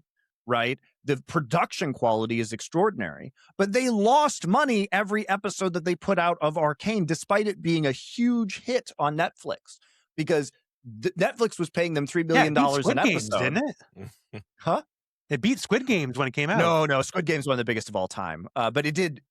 I think it's the one that dethroned it over when it came out. Like, Yeah. Arcane was enormous. Like, there's no doubt. And, it won awards. But what was the purpose of Arcane? Because it lost money. And by the way, guys, it's not hard to win awards when you have infinite money and infinite time to dump into something. Arcane's development process was a multi-year shit show, honestly. And so what happens is we get this game, or we get this TV series, but it doesn't lead into anything, because there's no onboarding for League in the tutorial. There's no connection to 2XKO, right? Because the break is so big between when Arcane comes out and 2XKO comes out. There's no bridge that's being built to say, hey, Arcane fans, move into this. And right now, content just moves so fast that if you don't time these things right, people have already moved on from Arcane. People love Arcane, but they're not paying attention to it right now in a way that is going to make marketing easy, that says, hey, here's the fighting game. Like, that needs to come out at the same time. Yeah. Sorry, not to interrupt you, but because this is currently happening right now, because like you just mentioned, Arcane came out, it's done. I'm sure there'll be another show in the universe somewhere down the road. But it's going to not be called Arcane, is what they've said. But say that Avatar: The Last Airbender fighting game, right? There was recently a Magic the Gathering set that came out that did very well. Yep. There is a new movie coming out this year. Next year, there's a new show. Live action show. Yep. Yeah. Oh, not. God bless you. Make the live action show. You may not like the live action show, but it's another tie-in to Avatar that's keeping the IP alive. New cartoon, new movie, new Magic the Gathering set. Like, there's tons of stuff in that universe. So the fighting game is part of that whirlwind of hype, at least, right? Because like, if any point of Avatar, if you're interested in it, you're going to hear about the other stuff. And for Arcane, it ain't there. This is just about the strength of the IP too. The Avatar: The Last Airbender IP is very strong. Mm-hmm. The League of Legends, it's very original. I think it's really interesting. The characters are all really distinct. As Thorin said, the problem with the League of Legends IP is that it's basically just it's a grab bag of other IPs. And like, you may like playing a character in League of Legends, but I don't think people have the same affinity for a League of Legends character for Jinx as they do, even after Arcane, where Jinx is a main character, as they do for a character from their childhood from Avatar: The Last Airbender, which is, it's just a much better show. It's just a much better written world. And the thing about League is that Riot has been trying to just pound this square peg through the round hole for years, because they didn't have any money. The writing on the game in the first place was trash. And so they've tried to basically reverse engineer the characters into being interesting. Yeah, I remember the old lore. It was terrible. Janna was a summoner's girlfriend or something like that. It's awful. Yeah. Like, it's awful. And so they've tried to take these characters and rescue them through Arcane. But what happens in League of Legends is you have this tonal mismatch between Arcane, which is very serious and dark, and then you play a game of League of Legends and you have fucking pool party Heimerdinger skin. Like, what is the tone of this game supposed to be? Like, what about, it's not like Avatar: The Last Airbender is tonally consistent as an intellectual property. League of Legends is just like, I'm going to make this character silly today and serious tomorrow. And like, it has no emotional resonance, right?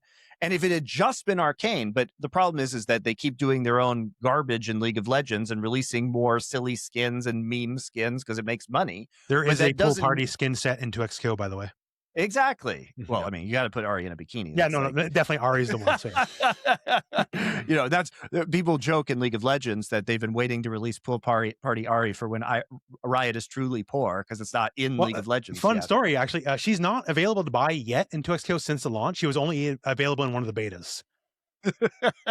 See, but they're doing a coordinated release.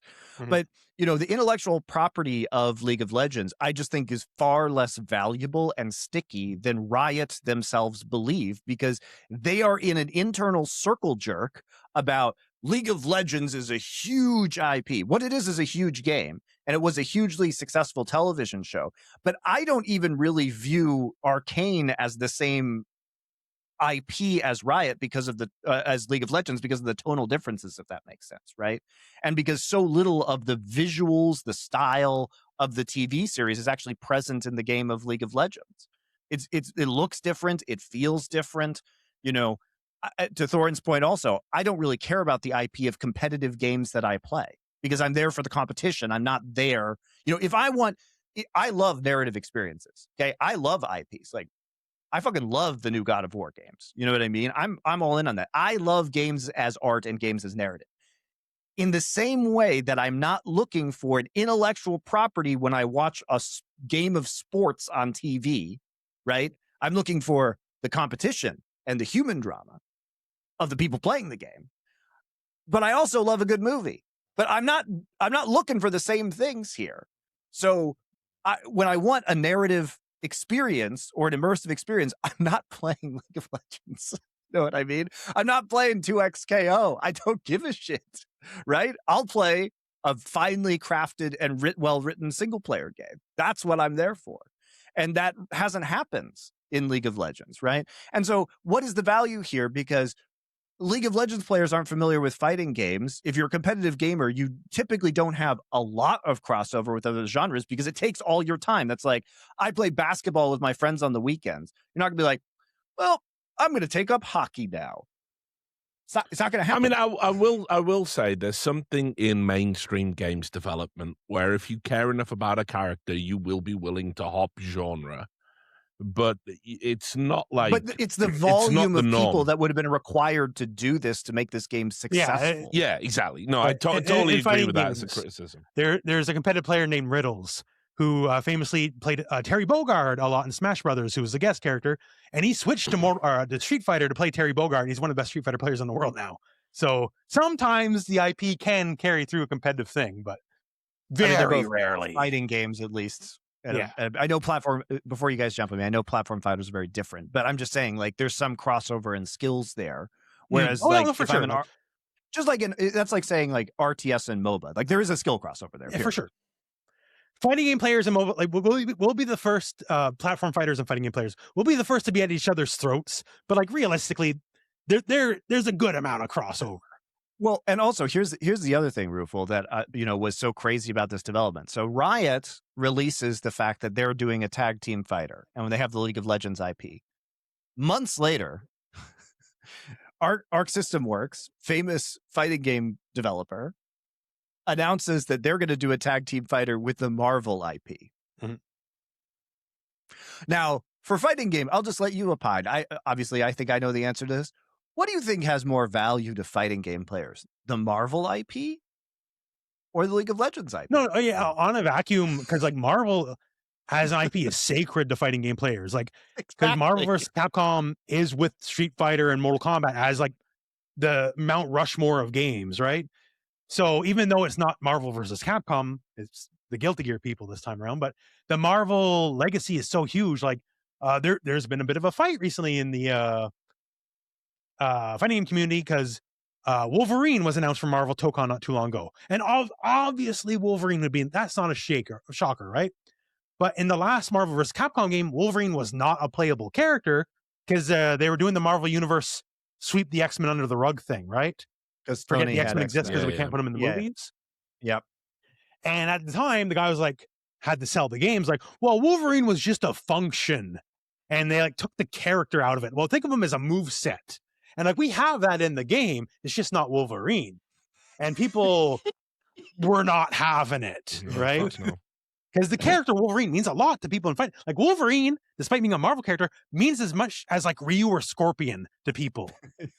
I'm sure as a Canadian with mutton chops, you can appreciate. Well, yeah, as a fellow Canadian with sideburns, like I identify with Wolverine, right?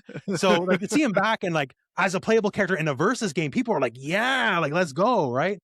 So like Marvel on its face for fighting game players is immediately always going to have more cachet than League of Legends will. But that's the thing is like you have a more established fighting game developer with a much more solid and recognizable IP to literally everybody. Like there's not an argument that Marvel is not a more recognized IP than League of Legends in the same genre of tag team. And I was like, why would anybody play 2XKO now? Like what?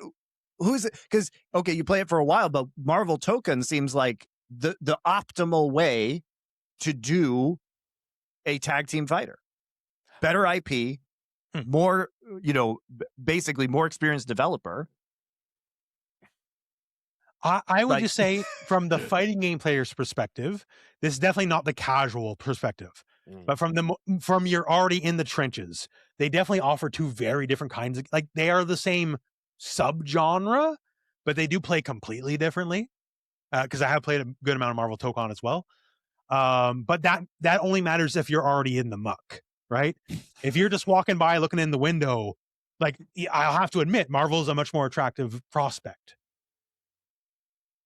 Yeah, and like this is where I come when I see these announcements. Like, I'm not in the muck. I'm just like, you know, and I've spent the last over 15 years dealing with League of Legends, and it's like even I would rather play Marvel Token than this League of Legends game, right?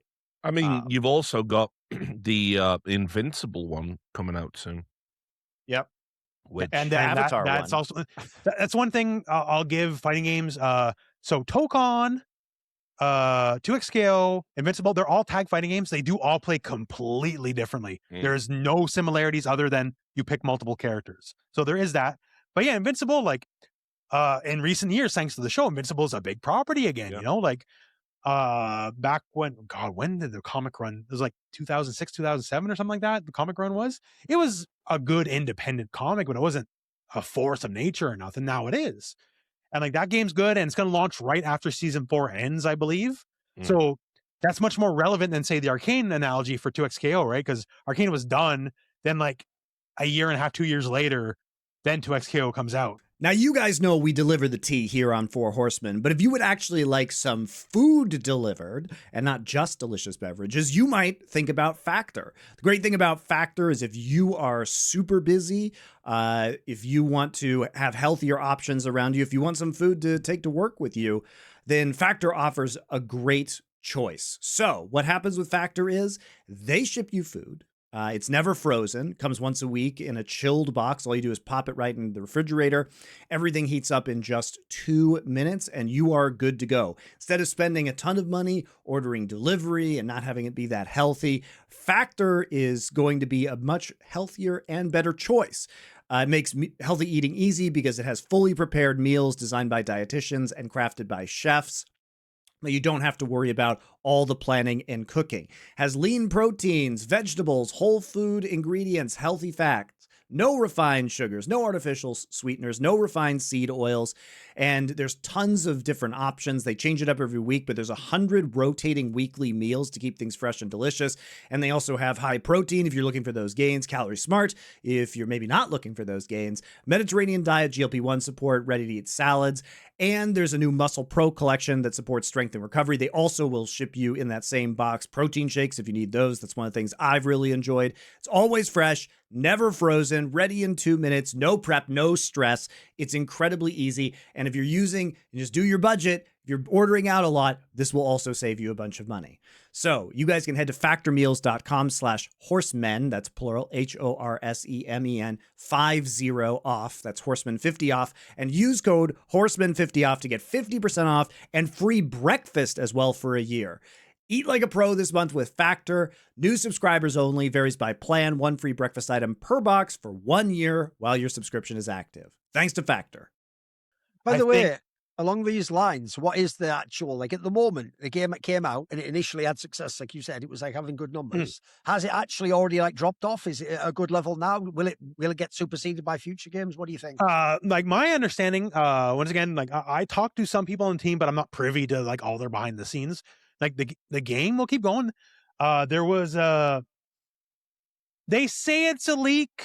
I think it's one of those planned leaks, because in fighting games, half the leaks in all of fighting game history are like very on purpose, not to ruin anyone's mystical mindset. Because like sometimes I'll be like, oh, we're gonna leak this next week.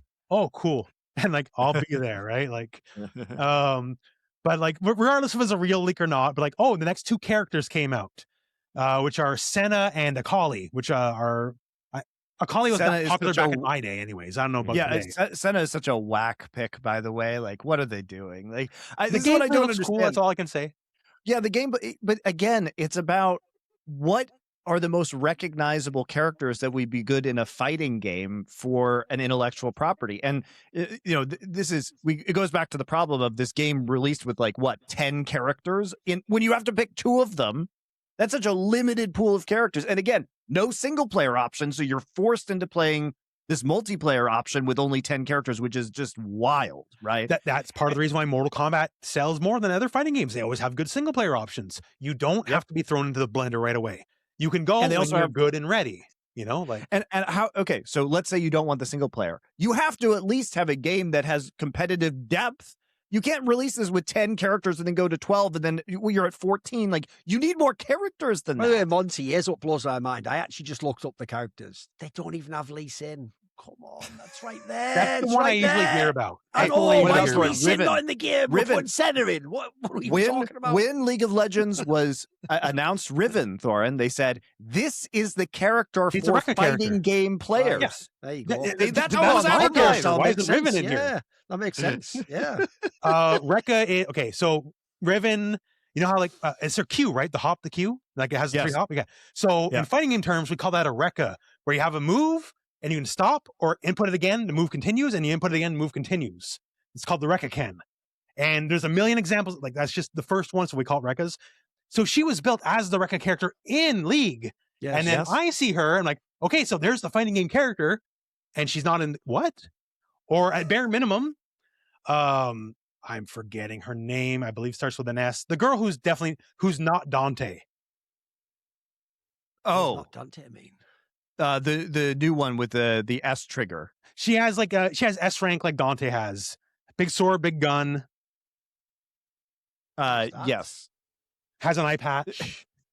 the ADC. Yeah, I forget. Samira or something. Samira, that's it. Yes. There you go. So Dante, like Wolverine, is an archetype in fighting games. Nice. And you have a Dante character, and like, why is this not in the game? Because Dante's super famous in fighting games. So that's a great question. I hadn't thought about Samira. That's a great point, though. Yeah, she's another, like, you can find a tweet the day they announced her. That's like, oh, they're making a fighting game. That was my first tweet when the day they announced her for League. I'm like, oh, they're making a fighting game. So that's the only reason they would have a character like this. Exactly. And like, Riot knows how to do this because the way they marketed Riven was, if you're a fighting game player, here's how you get into League of Legends. Because of that post on the blog. I was playing back then. My God, straight up. And so, but we don't have Riven, we don't have Lee Sin, we don't have Samira. Like, Lee Sin has the Sagat skin. Here's the thing, Monty. Though, right? Let's be fucking real. In 2026, I think a games development team is going to look at the archetype of, blind Chinese martial arts expert called Lee, and they're going to think, yeah, we might be getting into some shit with this one, because everything has to be passed through that lens of we're in California and we're American. So what can and can't we do? And it's like, if you look at the characters they put in the game, they've definitely gone out of their way to ensure that there are no problems. Well, it's also like, okay, so we want a fighting game plus archetype. furries as well, with of course. Warwick and Timo are in there. Like, how about Thresh, who has like a scorpion hook mechanic, right? This is something that's immediately recognizable to fighting game players. The cast that they put in the game was, first off, just too small, especially like if it was a 1v1 and it's launching and they're going to give it time and release new characters, okay, 10 or 12 is probably a fine starting point. But when you have to pick 2 of them, it just limits you so much in terms of combinations. And then you're picking characters like Senna is just not a popular character. Just not a popular character in League of Legends. Period. She came out long after I stopped playing, so I have no idea. So, like for me, like, because you can think of like a lot of, especially versus games of days past, like your Marvel vs. Capcoms, they have giant rosters, right? But they have giant rosters because they're all asset flips from older games. That's the only reason. Ain't none of that built from scratch. Marvel vs. Capcom 2 is like 90% stolen assets from other games. Even Marvel vs. Capcom 3 is like half stolen assets from Tatsunoko versus Capcom, which was another weird little game, right? Like any game that has a big roster is uniformly all built off the bones of older games. Like you mentioned Tekken Tag earlier, right? Tekken Tag is nothing but stolen assets from Tekken 1, 2, and 3. Sometimes they have a new coat of paint over the model, but it's all, like famously, Kazuya, his Hell Sweep, where his big spin kick, right? It's been the same animation since like Tekken 3, even to 2026. So you can see his spine twist in half in the middle of the kick with his beautiful 400,000 polygon model, right? But it's a 1997 animation. So that's why rosters get big. So for a new game, I'll never criticize a smaller when you build it from scratch, but 10 years. You make the choice to make a tag fighter knowing this information. That's the point. There's been some difficulties on the way, is what I'll say, because it didn't always been a tag fighter, right? Like that's a more modern concept. Yeah. But without going into it, there's definitely been characters that have been made and scrapped as well. Yes. Yeah. And like I just think as the iteration that comes out, it just feels really limited because you have a very small pool of characters. You have no single player mode. And you have to select 2 of these characters to play the game. So it's like, not only is the barrier to entry high, as we discussed, but the variety is super limited. The variety, the number of ways you can play this game is extraordinarily limited. And sure, you can keep coming out with characters, but some of the characters are just whack that they put in there. Like Illaoi. Illaoi's not a popular character in League of Legends. There's, it's my favorite character in the game, by the way. Look, you can say that. That's cool. Like, I'm not saying she's badly designed within the game. I don't know that. But what I can say is, if you're trying to attract people to play your game and you want to use the League of Legends intellectual property, Illaoi is not the way to do that. I could just say that straight up. Right. It sold me, but I'm obviously a different audience, right? But as far as the character picks, like, I don't know, I've been out of Modern League so I do not know what the popular, like, is Lux still popular? I don't know. Yes. Okay. Hugely. Well, pretty blonde girl. Okay, that makes sense. I shouldn't have asked that. Of course, she's still popular. But for the character picks, I definitely know for some of them, they're going for like, what can this be a fighting game character-wise, right? Because you can translate some MOBA stuff to it. Like, because, the QWER, there's definitely things you can, like, not necessarily one-to-one, but translate. But like, so much of each Twixco character is adding stuff that can't exist in League, right? Like Jinx's toolbox in the game is 1 billion times bigger than her League toolbox, and to the credit, right? But some characters are like Shen. I don't know if Shen's still popular. He'd be boring as a character. He's boring in League. It's fine. I don't think they'd pick him. Like, and Shen had the Scorpion and Sub-Zero skins too, so like that could sell fighting game players. It sold me. He was the second character I bought when I played the game, actually. But purely because of those skins. But yeah, I don't know. Like, I don't know about the character picks because like some of them I think are easy sells because like, hey, Jinx, Vi, Arcane, blah blah blah, right? Sure. Illaoi, for me, it's difficult because like I think she's very mechanically interesting, but I'm probably not going to sell anybody on the League of Legends end of things. But I also don't think you can base every character choice on that. Like, you can't only pick the characters you think are going to sell.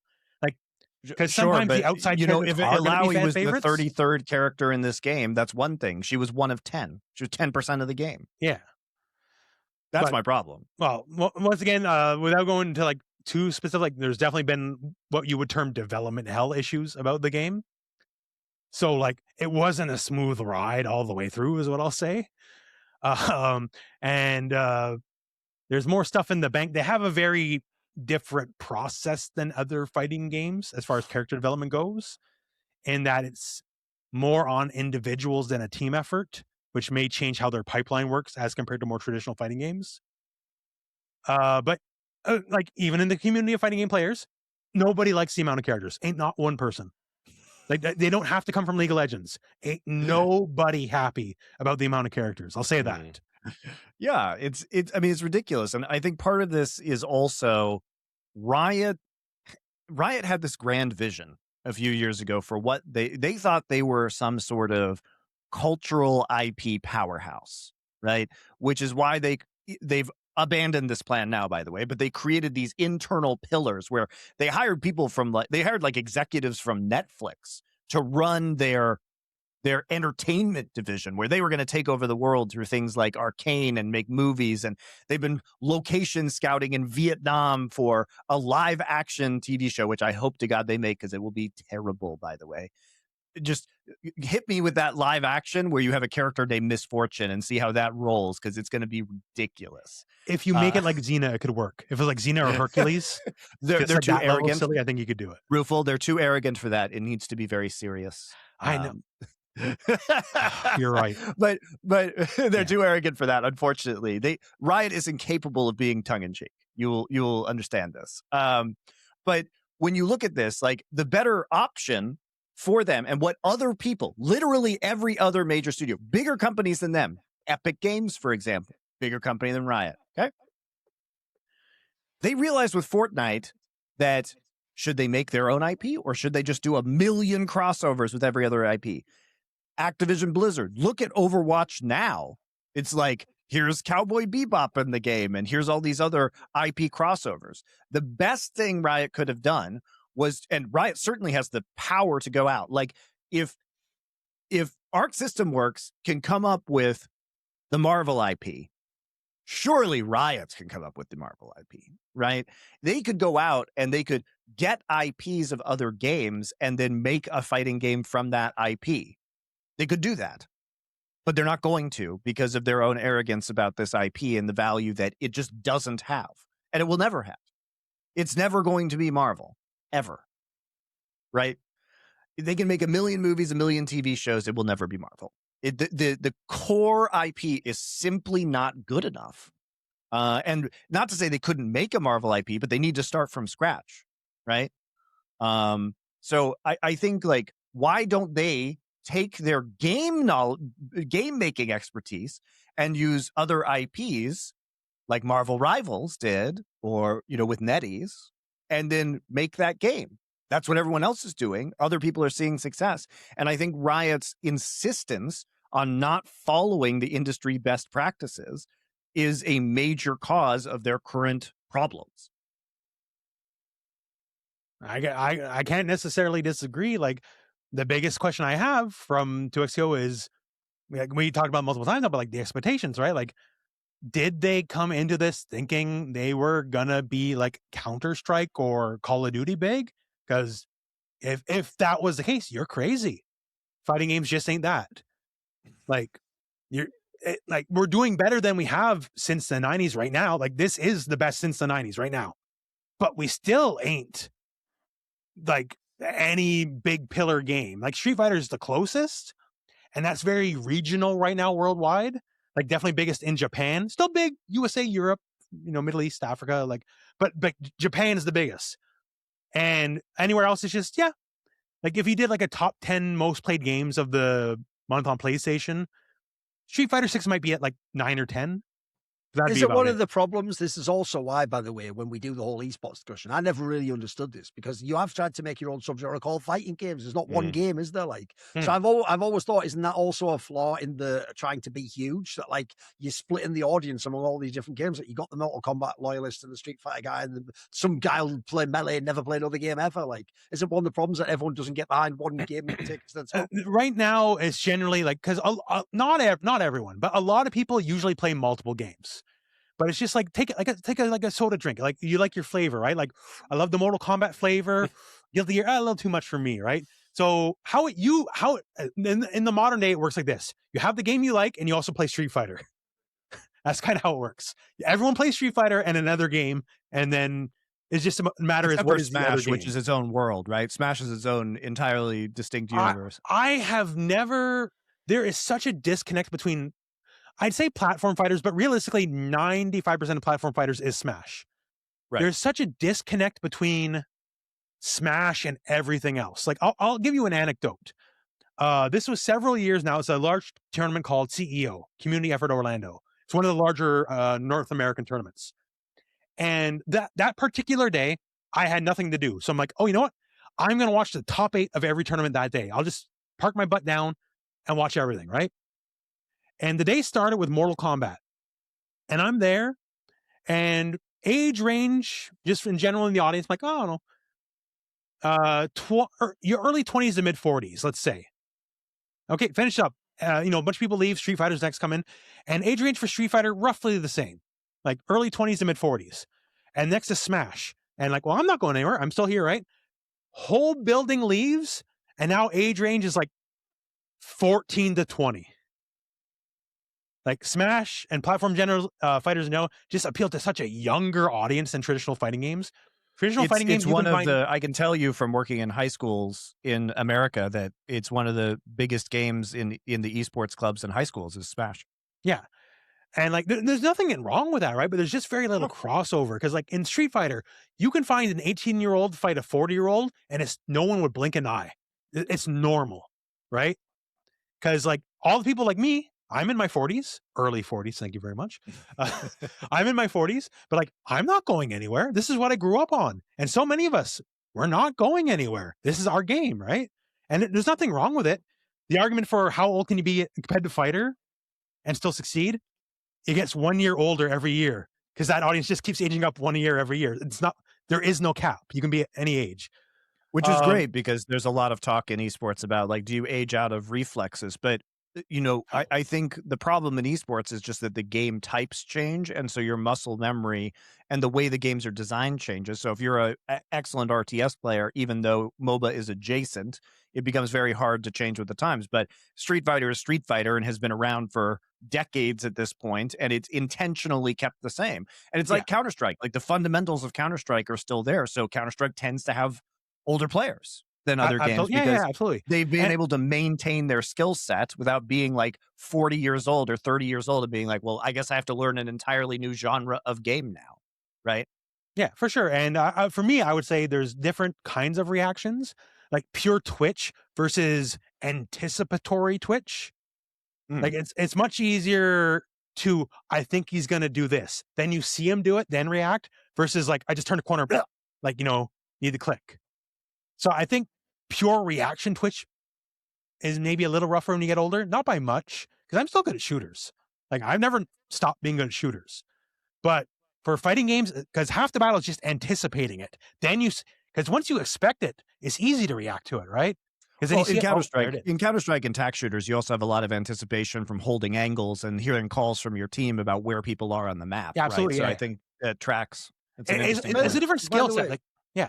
One other thing I wanted to ask, because there's actually more of a specific to XKO and esports related question, is this. I want to know, what did people in the fighting game community have as a perception from what the entry of Riot would be outside of just the game? As in, did people, like, I'll tell you an example. In Counter-Strike, believe it or not, even though it's considered a hardcore game and you'd think they'd think League's for noobs or whatever, one thing very naively that Counter-Strike pros even used to say they wanted was things like the LCS, like a big league that had perception bigger, even though I used to tell them, you don't want that, by the way. Like the Counter-Strike circuit's more like a FGC type one where it's an open circuit and you can all play and you can choose, you know.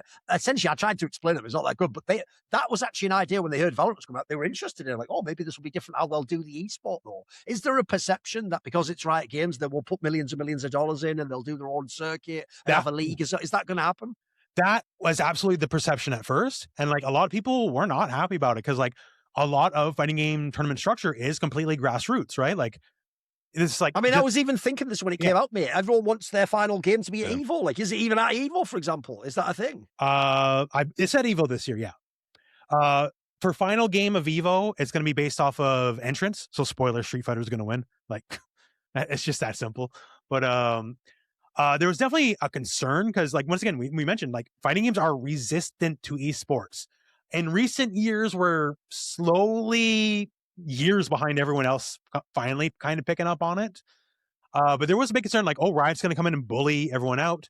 And I think Riot probably handled it the most light-handed way possible in that there is no LCS. There's no dedicated Riot tournaments at all. They are working within the existing framework. So if you have an existing tournament, if you want to host 2XKO, great.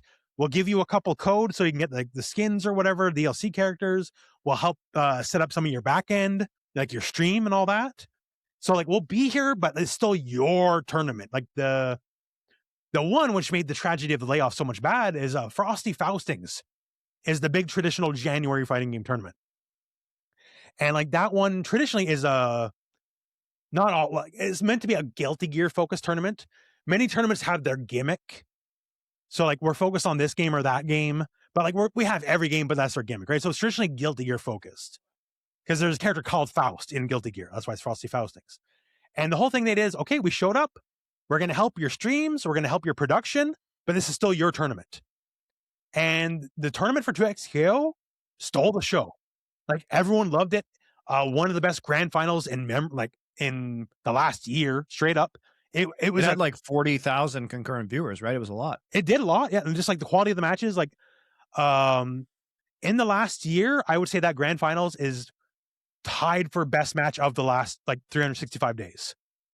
It's like, to me, it's Lao Yagami for KOF. But other than that, I think it's so as an advertisement for the game, home run. Could not have prayed for a better outcome, right? And then 6 days later, we laid off half the team. And what's the message there, right? We had the best possible outing. You couldn't buy this outing. You could not buy this perception they just got. And then we lay off half the team. Yeah, and 40,000 for a new game on not Evo, not one of the big, not the Capcom tour, not one of the biggest of the big. Yeah, Frosty Faustings is a smaller tournament, to be sure. Right, and it may be premiere for January, but it's not the apex of January. the year. It's not Evo season, right? Yeah, and the thing that's confusing about this timing is that Evo really isn't that far away. Why not wait until after Evo? Right? Why not wait for a longer time? It's just so weird that you spend 10 years developing this game. You release it really for real, on console, like you say, which is the important release in January. And then 20 days later, you lay off half your dev team. It just shows that the numbers that the dev team was projecting were not anywhere squared with reality whatsoever. And this isn't doomerism. I don't think that Riot is going to kill this game. I don't. No, right? They've never end of service a game, as far as I can tell. Once it went live. Well, Runeterra's still going. Legends of Runeterra, they did. Yeah, but that was they're still going. You can still play it. I played it. No. I get it. I played the PvP. Okay, I get it. I'm not happy with that at all. But the game's still going. I would say Legends of Runeterra, but to the point, it seems like they are making adjustments into a world where this is going to be a, nominally popular fighting game. And they also haven't cut any of the staff, Fish Sticks, who is, ex-Twitch employee, who's, an OG esports person, is their lead, I believe, on the competitive circuit, and he wasn't laid off. So it seems like they're still really committed to the competitive circuit, but they're trying to make the team more sustainably sized, which again makes fighting sense. game sized. Wasn't he the guy who said the Overwatch League was the future? I don't know. Look, you can say what you want, Richard, but he is an OG esports person, and he is on that team, and he is not laid off. So I can tell they're still pursuing the No, but I know why. Put it this way, even though I've never had a direct problem with him, I will just say this. I know what Richard means. He's one of those people where it's you were too cool for school for a solid decade, where you were cynical about everyone else's game, and then all of a sudden you chose to put your arse completely on display with the most ludicrous shill move ever, and then when you mega fail, you just go right back to that whole aren't too cool again. Everything. But enough about Jeff Keighley.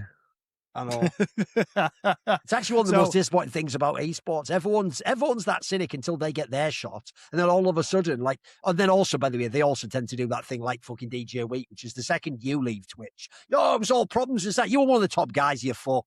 You were logically, you have to take it on the chin, don't you? It was you. It was the call was coming from inside the house. Week, it can't really be that everyone else except you was the stinky head, the two people above you. You know what I mean? At the end of the day, if you be part of the industry, you can't take that persona anymore, can you? You're just part of the industry now. So I think this is a case where the team is. I don't think this is a doom thing, but the perception is you can't argue, as you mentioned before, Roofle, that the perception is, they're axing half the dev team. Why would I? Some of these skins, some of these skins are $100 in 2XKO, right? They're really expensive. Why would I spend $100 on a skin when? Okay, so Riot may not sunset the title, but is it just put on life support until the end of time, right? And it just slowly dies. Why would I spend that money on digital goods? Why would I invest my time in becoming an ace at this game if no one's going to play it? And so it just, unfortunately, regardless of whether I believe that the game is going to die, which I don't, other people just see the headline, Riot lays off half 2XKO staff, and they think that this is the start of the death spiral where, your money and your time are going to be wasted if you play this. Why not wait for Marvel Token? Why not wait for Street Fighter 7? Why not just keep playing Street Fighter 6? Fuck it, man. That's not going anywhere. Capcom Tour's here. Evo is now expanding, by the way, and Street Fighter is the most popular, most stable game. That's its own set of beans in the fighting game community. That's been the war for the last few days. I mean, that's a topic for I don't know. We love wading into the Saudi bullshit. You may not want My official stance is I have a pretty substantial Latin American audience. Latin America is forgotten by everybody as far as tournaments go, and they're getting Evo. So Evo Mexico, Evo Brazil, and those people could not be happier. I think, it's a smart I'm happy move. for them. Yeah. But the way it's happening, maybe not what we would like. But the concept of moving it into these other countries, like we've seen in Counter-Strike and League of Legends, huge responses from Brazil, right? And now there's a lot of events that take place in both games in Brazil. So there's a growing percentage of hardcore gamers who are interested in watching competitive games, and that it creates these really raucous atmospheres, and there is interest. So I'm glad those people are getting something. I just don't like the way it's being done. However, we're not here to I don't love it, that. but yeah, like the positive to me is like there's Evo Morocco. Africa gets nothing ever, and That's now true. they have an Evo, right? So like, I don't love the circumstances, but I love the people who've never got a chance. The people who hear about this shit all their life and never got to play. I'm happy they're getting a turn at it. So that's where I'm at. Yeah. So, but I think when we get back here, it's like, okay, so we have these other opportunities, and Evo's expanding, and I have to imagine, because Riot themselves are deeply entwined with the Saudi government at this point in time, that they must have known that this was the plan, right? They can't have not known that the Evo expansion was coming. So it just feels weird because the PR is just so terrible surrounding this. And as we mentioned earlier, people didn't know this game had come out, despite the fact that it's a Riot game, because the for the press and publicity has been so bad.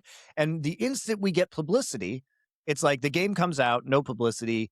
Now we get PR, half the team is gone.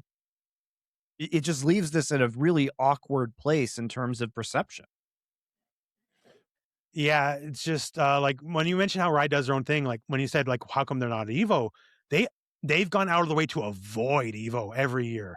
They don't, like, they'll be there physically sometimes like with demo kits and all that, but when it comes to like part of Evo is, hey, here's the big announcements, right? Wait.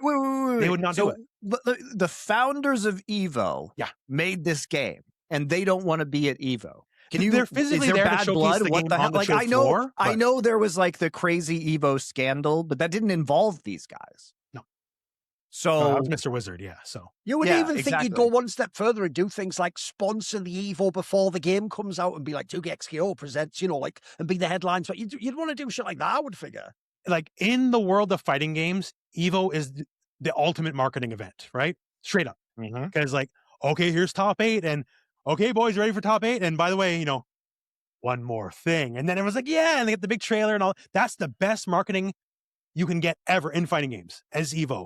And they have never shown anything at Evo ever. They show stuff either before Evo or after Evo. Like I have been part of their Evo stage show. I showcased Braum at their Evo stage show 2 years ago or 3 years ago, whatever it was, right? But he was already announced. But so they'll be there, but they'll never be part of the marketing engine. They've always avoided every tournament. They only do things on their own time ever. And I've never perceived the benefit they got out of doing that other than we work by our own clock. So I don't know. So maybe, like you said, they're stubborn. I think that has to be part of it. Like part of it, like when you mentioned the Doomer stuff, right? Bigger fighting games have gotten by than smaller teams of 80. So like, I don't think 2XKO is done by any realistic means. Like Street Fighter V, after the first very shaky year after they downsized, they had less than 80 people. And Street Fighter V went on for 7 years. So, and Street Fighter V also un-effed itself. That game had a bad launch. Nobody liked that game. That's one of the Cinderella stories of fighting games is Street Fighter V was one of the worst fighting games of all time. And it left as a beautiful butterfly, like, so, and which, they did by that the with a way, small is the team. way Riot works. Their core competency is, Thorin talked about this, release janky game, make it better over time. Yeah. And that's how they're good at that. As long as they don't downsize the team further, I believe in a few years, you can have that same thing where like the game will slowly build cred. Like it started slow because like I mentioned, that was the plan originally before the ownership changed. So Lord knows I can't speak to that. Before the ownership changed, they planned for a small launch. That was always the idea originally, right? So now, even with a smaller team, build things, have more hype tournaments. Like I said, even though after Frosty's losing half the team suck, if you have more moments like that at every tournament, like the biggest spikes in fighting game sales you'll always find are after a big tournament. Because even casuals are like, oh my God, check out this Mortal Kombat moment. Check out this Street Fighter moment. And like that has penetration to the market, and then sales happen every time after a big tournament, after a big moment, right? Like, so if that's the long-term plan, as long as you don't F it up, I still think there's a lot of hope in the future of 2XKO. But yeah, perception-wise, right now, it's the shits. I can't censor myself on that. It's the shits. So you have to survive that, and you will lose people just on their perception alone. Like that's enough to make people walk away. Like, okay, this sucks. I'm going to go to Street Fighter. I'm going to go to Fatal Fury, especially if you're in the esports. Fatal Fury, Street Fighter, that's where the money's at. And like, not that there won't be money in 2XKO, but if you perceive a shaky future, why go with the risk? Stuff like the Capcom Cup, the SNK World Tour, those are fixed. Those are not going anywhere, right? So some people bet on the sure thing. And like, I can't blame anyone if they want to drop 2XKO. For me, I'm an unabashed fighting game shill. I want every fighting game to do as best as they possibly can. I only want the best for 2XKO. I still haven't gotten Italy. Italy was my character. So at minimum, I need to see Italy make it to the game before it goes away. Honestly, that'd be a good character because I think the combination of the shape shifting would be pretty cool in a it's a fighting game archetype, a stance character. Sure. Yeah. Google, and the spelling's going to be awful. If autocorrect will save you. Google Valkenhayn Blaze Blue. That's the character she needs to be. But like, I don't know, like it sucks. It's super unfortunate. Like the only positive, because they made sure to get out in their messaging, like the people have been released. Some have been like eternally moved to other projects. Other people got like 6 months severance, which damn sight better than I got when I got laid off. I'll tell you that. I got a big fat 0 months. Riot does actually have very generous layoff policies. So like that's good, because like I know some of the people got laid off, right? So like that sucks really bad. Like, but at least they're taken care of in that degree, which is more than other companies can say, I guess. But yeah, just the whole thing. You could not have done it at a worse time.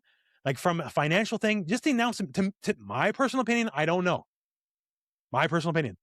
For me, obviously, and you mentioned like the salaries and all that, because you're eating the salaries on the chin, especially Riot salaries, right?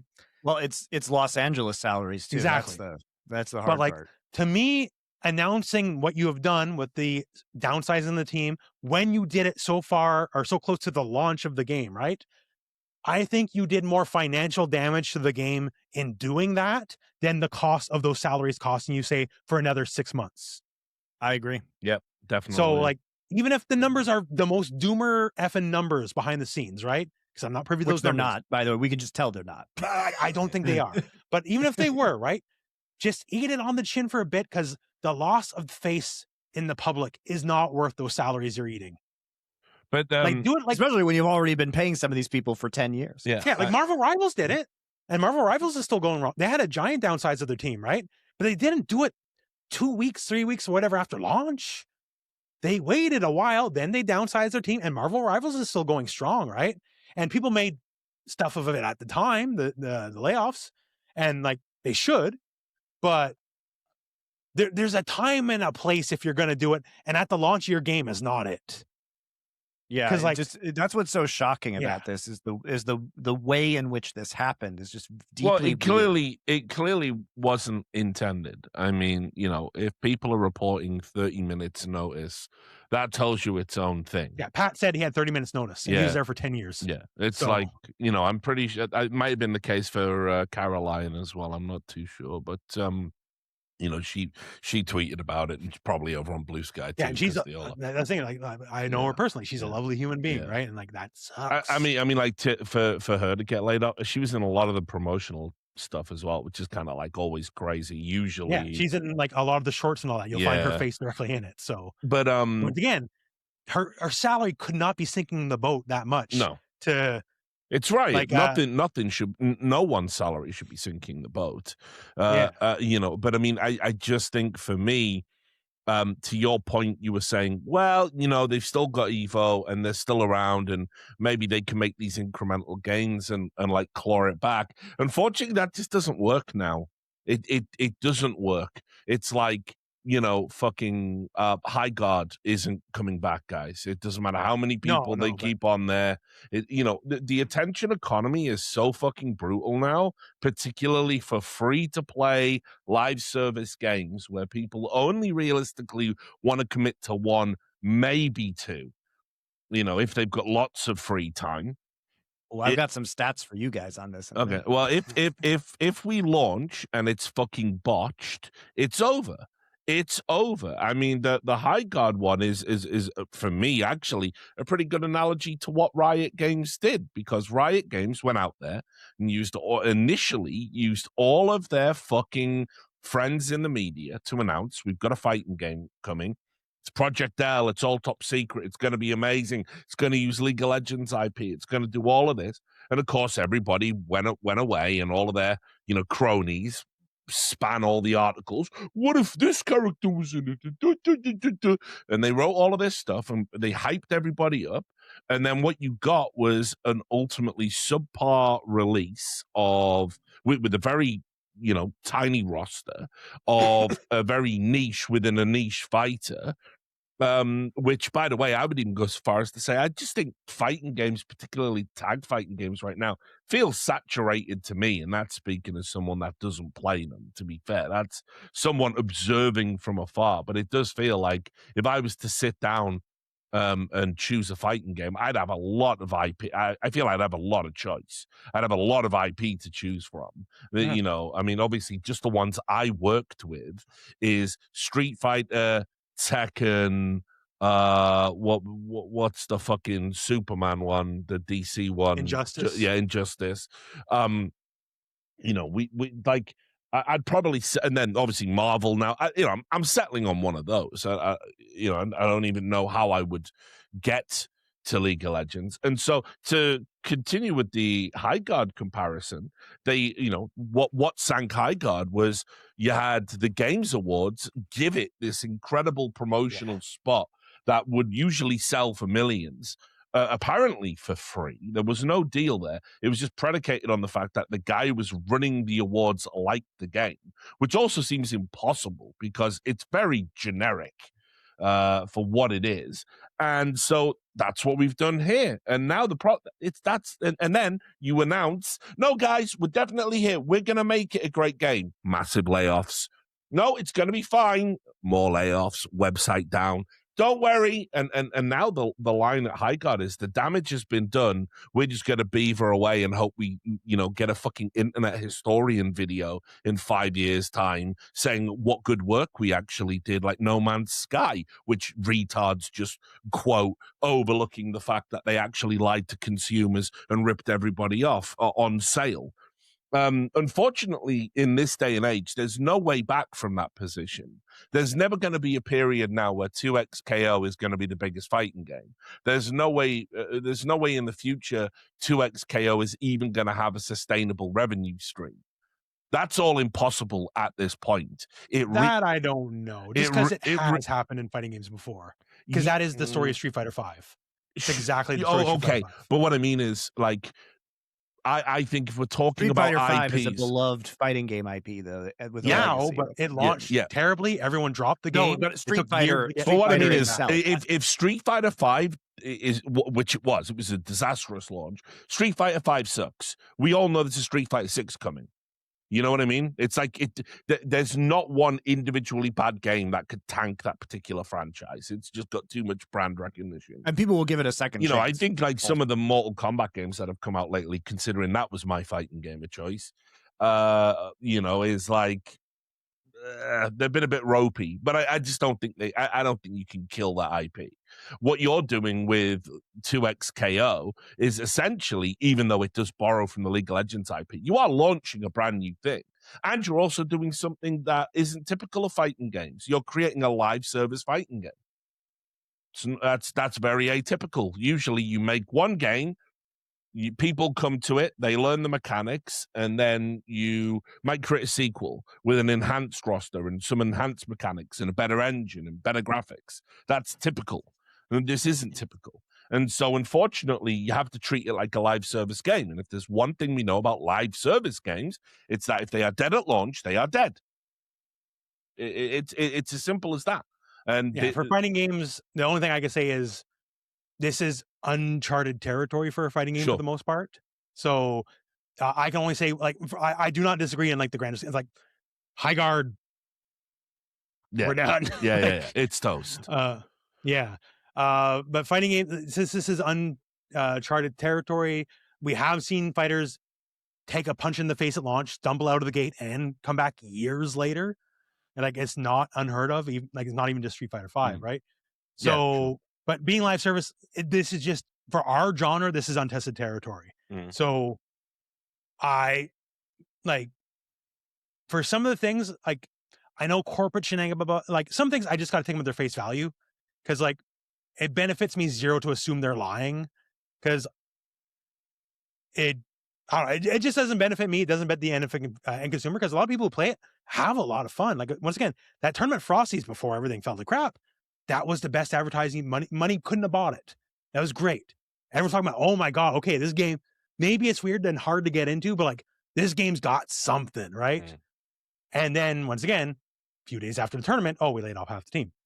So it's to me, it's not high guard in that this is absolutely an ongoing story and the book is not done yet.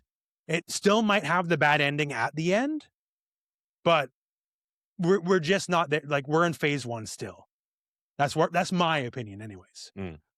Guys, right here, I have probably the single most important thing you will need if you go to an FGC event.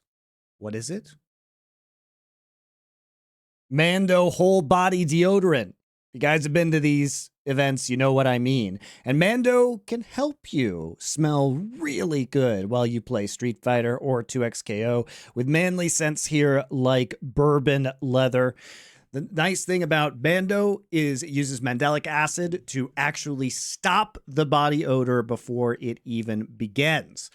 They not only have regular stick deodorant, they have cream tube deodorant, which is like a lotion. So if you have body odor other places like your grundle, your feet, also even your armpits. I never thought I would use this, but it's actually really nice to go ahead and rub in. And it gives you options about where you can put it. They have spray-on deodorant. They also have body wash. They have bar soap. They have deodorant wipes, which if you're getting all sweaty and you don't have time to take a shower, like you're all stressed out because you're playing a lot of fighting games, well, this will help you freshen up immediately. Also, if you're planning to be camping later this spring or summer, it is a really good option for that as well.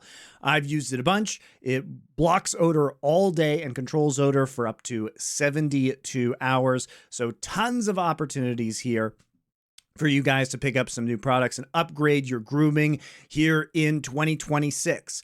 Mando can also be found basically anywhere right now. I know I've seen it at Target in the States, so you can go ahead and purchase it from brick and mortar stores if that's your preference. But if you guys go to shopmando.com, for a limited time, new customers get 20% off site-wide with our exclusive code. Use code HORSEMAN, singular, HORSEMAN, at shopmando.com for 20% off site-wide plus free shipping. SHOPMANDO.com. Please support our show and tell them the Four Horsemen sent you. Mando's got you covered. They now have deodorant plus sweat control. Say goodbye to sweat stains and hello to long-lasting freshness. Yeah, I do want to broaden this up as we wrap this up just real quick, because I think you guys, there is a report that came out a few days ago. That was the annual report by a guy named Matthew Ball, who's an industry analyst. And it's, look, I've made a video that's on it will be on the Last Free Nation gaming channel, which is our new general gaming channel, by the way, where I break down the conclusions of this report.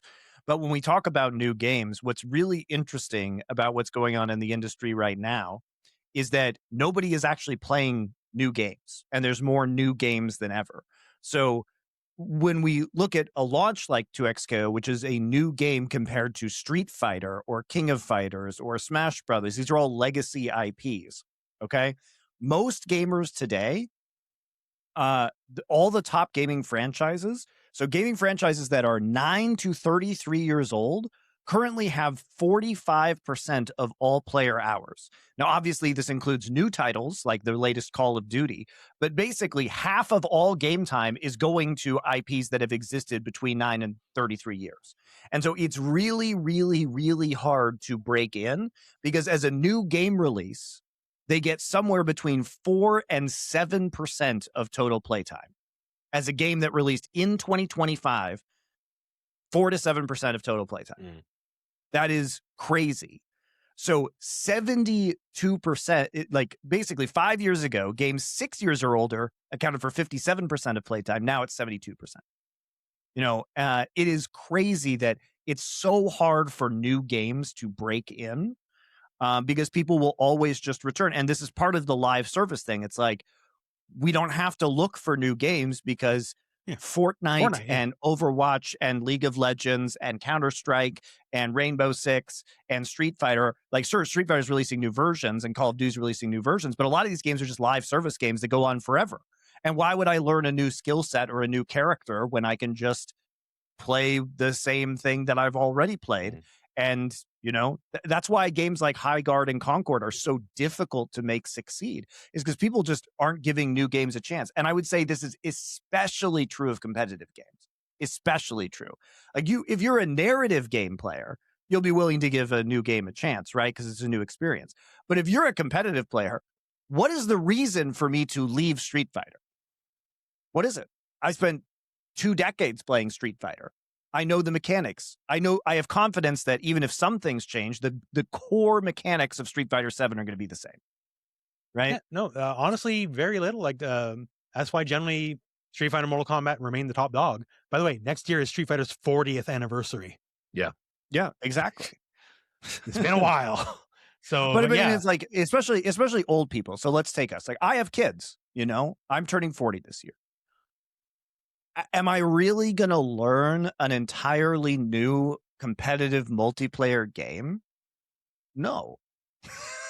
If I have time, I'm going to play a game that I have spent a lot years putting skills into that I'm relatively confident in. It's really hard to make that sell. So it's just the market itself. The thing with that, though, right? Because I'm 40 already, right? Now, I don't have kids, right? That's none that we know of, and I pick up and play shit all the time, and if it's good, I'll learn it.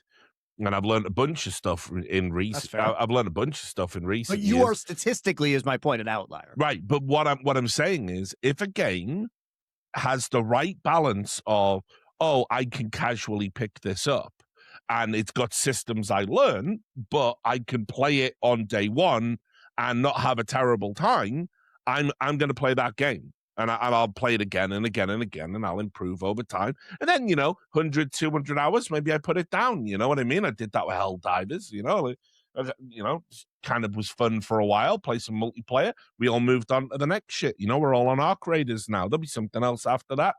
Same as before it was PUBG, Daisy, like whatever the fuck, right?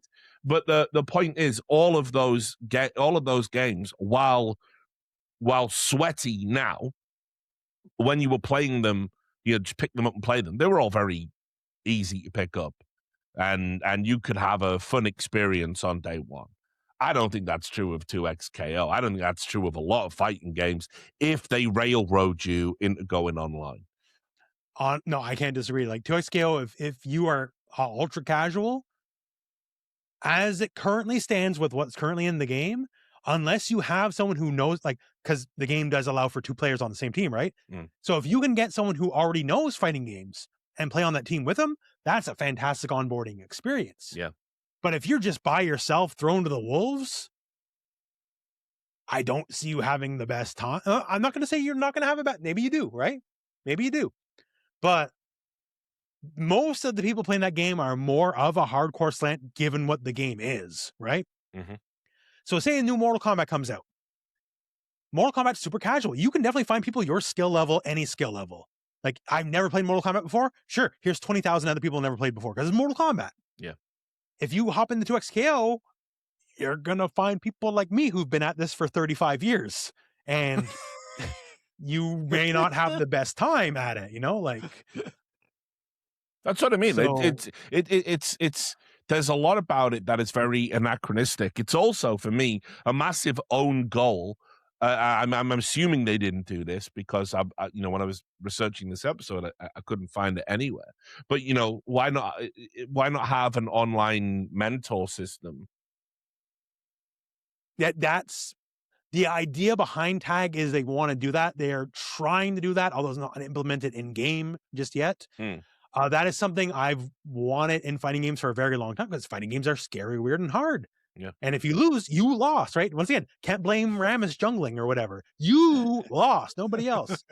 Like, part of what I do to help with the fighting, like for me, like as the YouTuber, a lot of my content, especially my famous content, is I do the most in-depth guides, tutorials anywhere on the internet.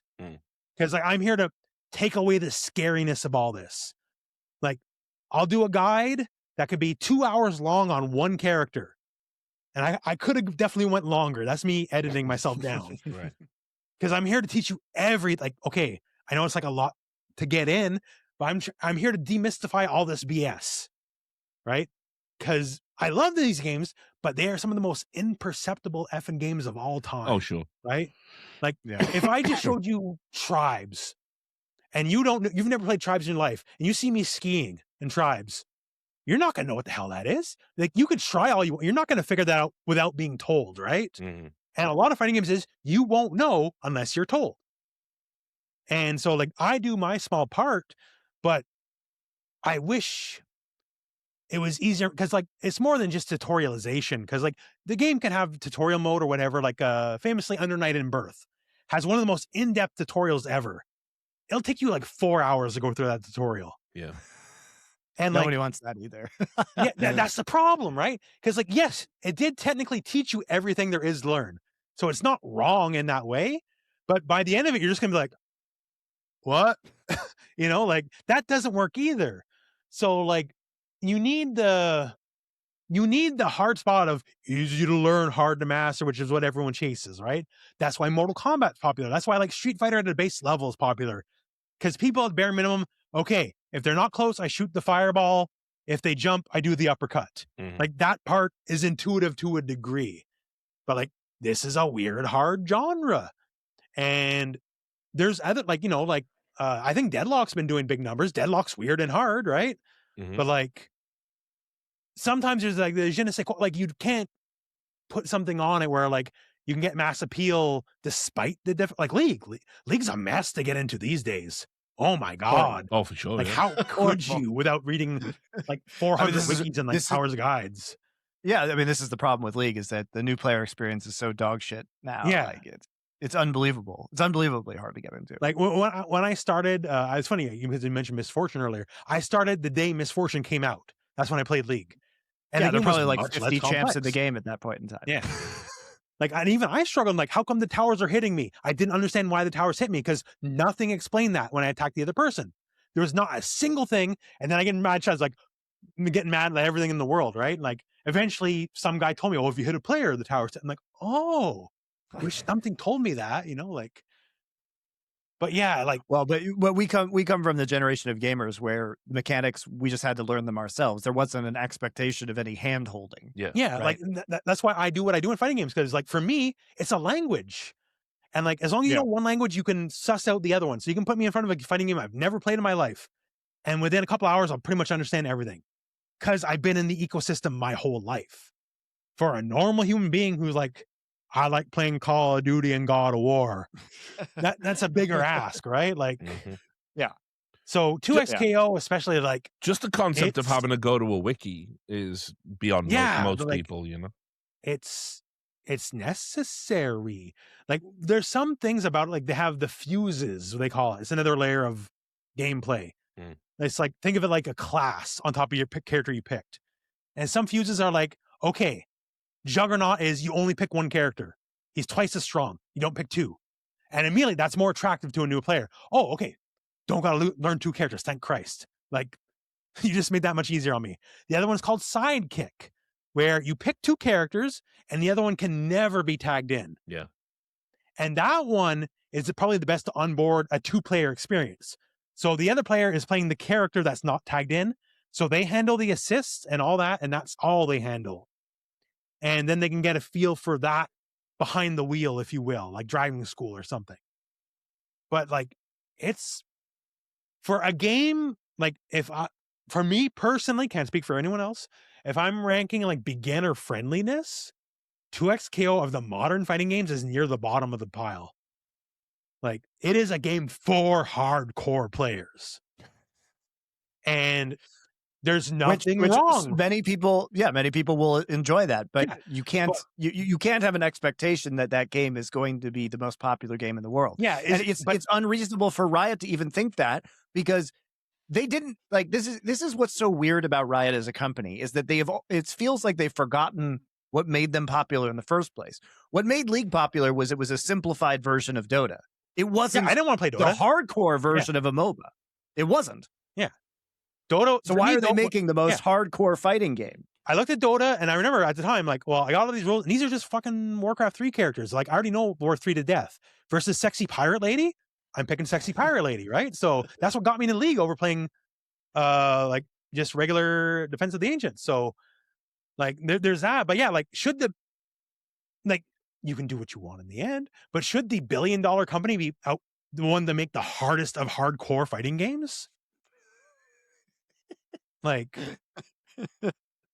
especially when your monetization model is $30 skins. Yeah, that's fucking just crazy, like, of all the communities to market that to as well.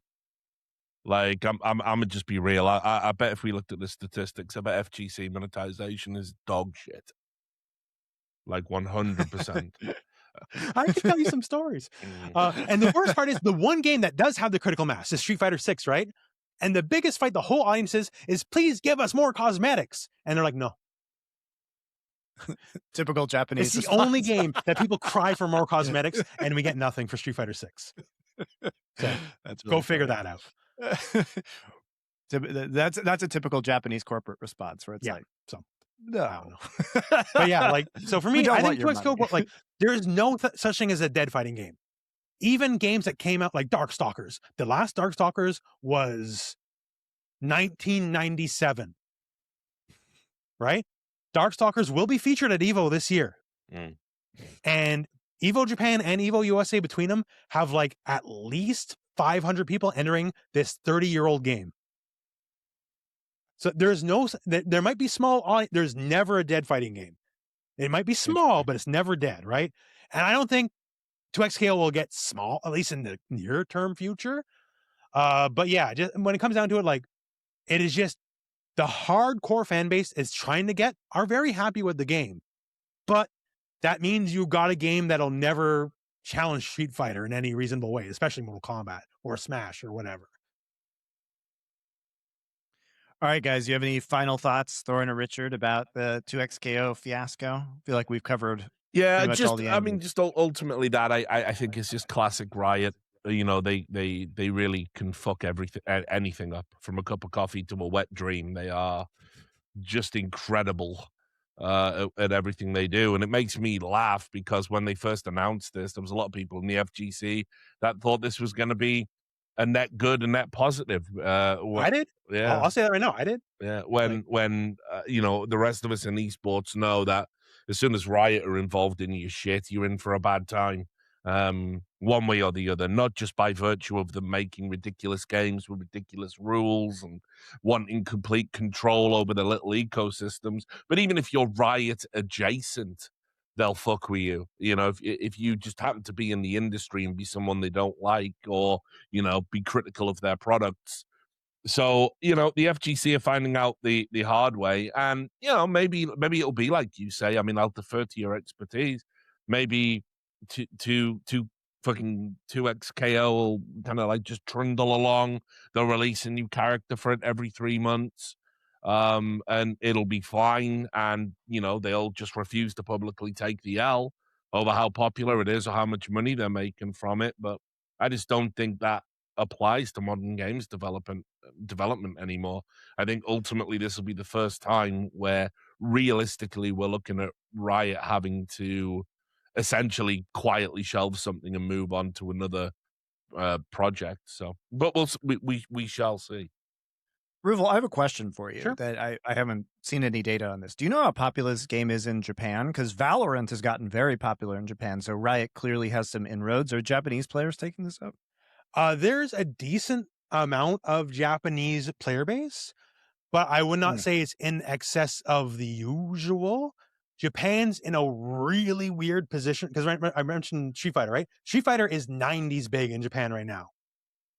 Evo Japan numbers is something like, if you like pie chart it, it is 89% Street Fighter registrants. Like Wow. every other fighting game pales compared to Street Fighter in Japan. But as far as it's doing in Japan, like I've met several Japanese players who play it. They enjoyed it a lot, but it's just doing what you would expect. Nothing in excess of the usual. Because obviously that's another bellwether market. And I would, now that Valorant is super popular in Japan, I would expect some level of, the Riot has access to that market now in a way they never did with League, because League was never super big in Japan. But Valorant has been much bigger. So I was just curious if that had translated, the combination of Riot Games popularity plus fighting games popularity would have translated to some notable numbers in Japan, but it doesn't. No, sound like it is doing perfectly fine. Like the people I talked to through a translator, they say like there's never problems finding games or whatever. Like there's a perfectly reasonable within expectations player base, but it's not big. All right, you have any final thoughts, Rufel? For me, like I'm guilty of a lot what was slinked. Like I thought this was maybe going to be the next big thing when it got announced. Like, and once again, I'm an unabashed fighting game shill. I only want the best for every game. I'll never apologize for it. This is my genre, right? I've been here since the start. I'll be here. I'll be gone, and it'll still be going strong, right? So, I hope they can pull like a Street Fighter 5 and like find their feet and go on to bigger and greater things. Because once again, it has happened.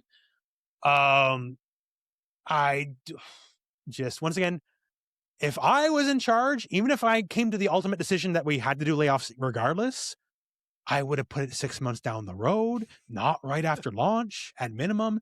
Just eat whatever cost of like your salaries on the chin. It's not worth the damage you're doing to the game's public perception in any way, shape, or form. Once again, even if it bared out, it had to happen. Just you kick the can down the road, right? But yeah, I hope nothing for the best for the people impacted, lost their jobs. I know some people have already found other jobs. For the people who haven't already, hope nothing for the best for them. As an ultra hardcore guy, I think the game is pretty cool. But then again, as an ultra hardcore guy, I don't love some of the decisions. I don't love the simple controls to this day. Like, here, I'm going to scare you. I'm going to scare you guys. You've seen this. You know what this is. Yeah. I don't play on this. Of course not. And like, well, okay, I know what an arcade stick looks like. No. Yeah, you use a leverless. Yeah, I use a very fancy leverless with 4 thumb buttons, right? And I have to use every goddamn button on this controller to play 2XKO. Because because it's not just a special move button, right? There's multiple special move buttons. So now this game has more buttons than a regular fighting game does. Which now, when you tried to make it easy, you just added a level of complexity without trying to do it, right? So I like the game, don't get me wrong, but a lot of the decisions, because if you just did do this, punch fireball, you wouldn't have less buttons. Now that's simpler. You literally create simplicity by putting motions back into the game. So I don't love every decision with the game, even though I do like the game overall. Yeah, it's ultimately this isn't a conversation about the quality of the game. It's mostly about the packaging of the game, the title, the announcements they've made, the lack of publicity. Like I don't think the takes I've seen is not that this is a bad game. It's just this is a game without an audience. Well, once again, I have a marketing background, right? If I was in charge, almost none of this would have happened. Like, wild. I would not have done it this way. Like, say, like, once again, stuff hits the fans. I'm sure there's like problems along development, like whatever, right? That happens to every game. Like, they're not unique or special in that way. But this is not how I would have handled any of this, is the only thing I could say. Well, and for those of us, like our audience is going to be probably a lot of hardcore gamers. And if you want to learn how to play a hardcore game that you're going to be super into, go head over to Rooflemonger's Twitch or YouTube channel and check out his tutorials, because he will help you learn these games, guys. So if you've been looking at the fighting game community and thinking, I don't know how to enter this, his channel is a great way to do it. And many of our fans are going to be older guys, mostly, who are like, I love hardcore games. So you may be perfect for 2XKO. You can help potentially keep this game alive. I got some of the biggest and best guides on 2XKO. Like, say you're a Street Fighter guy or you're interested in Street Fighter, I got a 4-hour video that goes into every single character, because like I don't skimp on the details. And they get a lot of there's a lot of viewership too on these videos, so they're popular and well regarded. I take this only as like a compliment, because that was the way it was meant. Someone told me I've never seen 2-hour videos with 1 million views that weren't conspiracy theory videos, and I can do that on fighting games tutorials. So yeah, so he's got great content, guys. He also has his own videos on his takes on 2XKO and everything that's happening, so you can check those out if you want some additional information. Thanks a lot for coming on the show. It's extremely informative, especially because we don't have all this background that you have. So yeah, it's refreshing, because like I feel like you guys, like, because I'm on my end of the pool naturally, right? And the discussion on my end of the pool is for 2XKO, there's no nuance. It's defend Riot, like it's you're their knight and they're your king, or this game dead. Even though people are obviously playing right now, this game I don't think that's true, right? Like, and so I appreciate that you guys are like in the middle a bit, so because it's hard for me to get in my neck of the woods. Yeah, well, fair enough. Well, hopefully, this provided the nuance you guys wanted about this, because we're going to have a lot of League of Legends people who are coming over and taking a look at this, and I don't think it's as doomer as you have heard from other people, and I think there's a lot of subtlety to this conversation that hopefully we were able to get to today. But thanks, guys, for watching. And until next time, esports till end est. We'll see you then.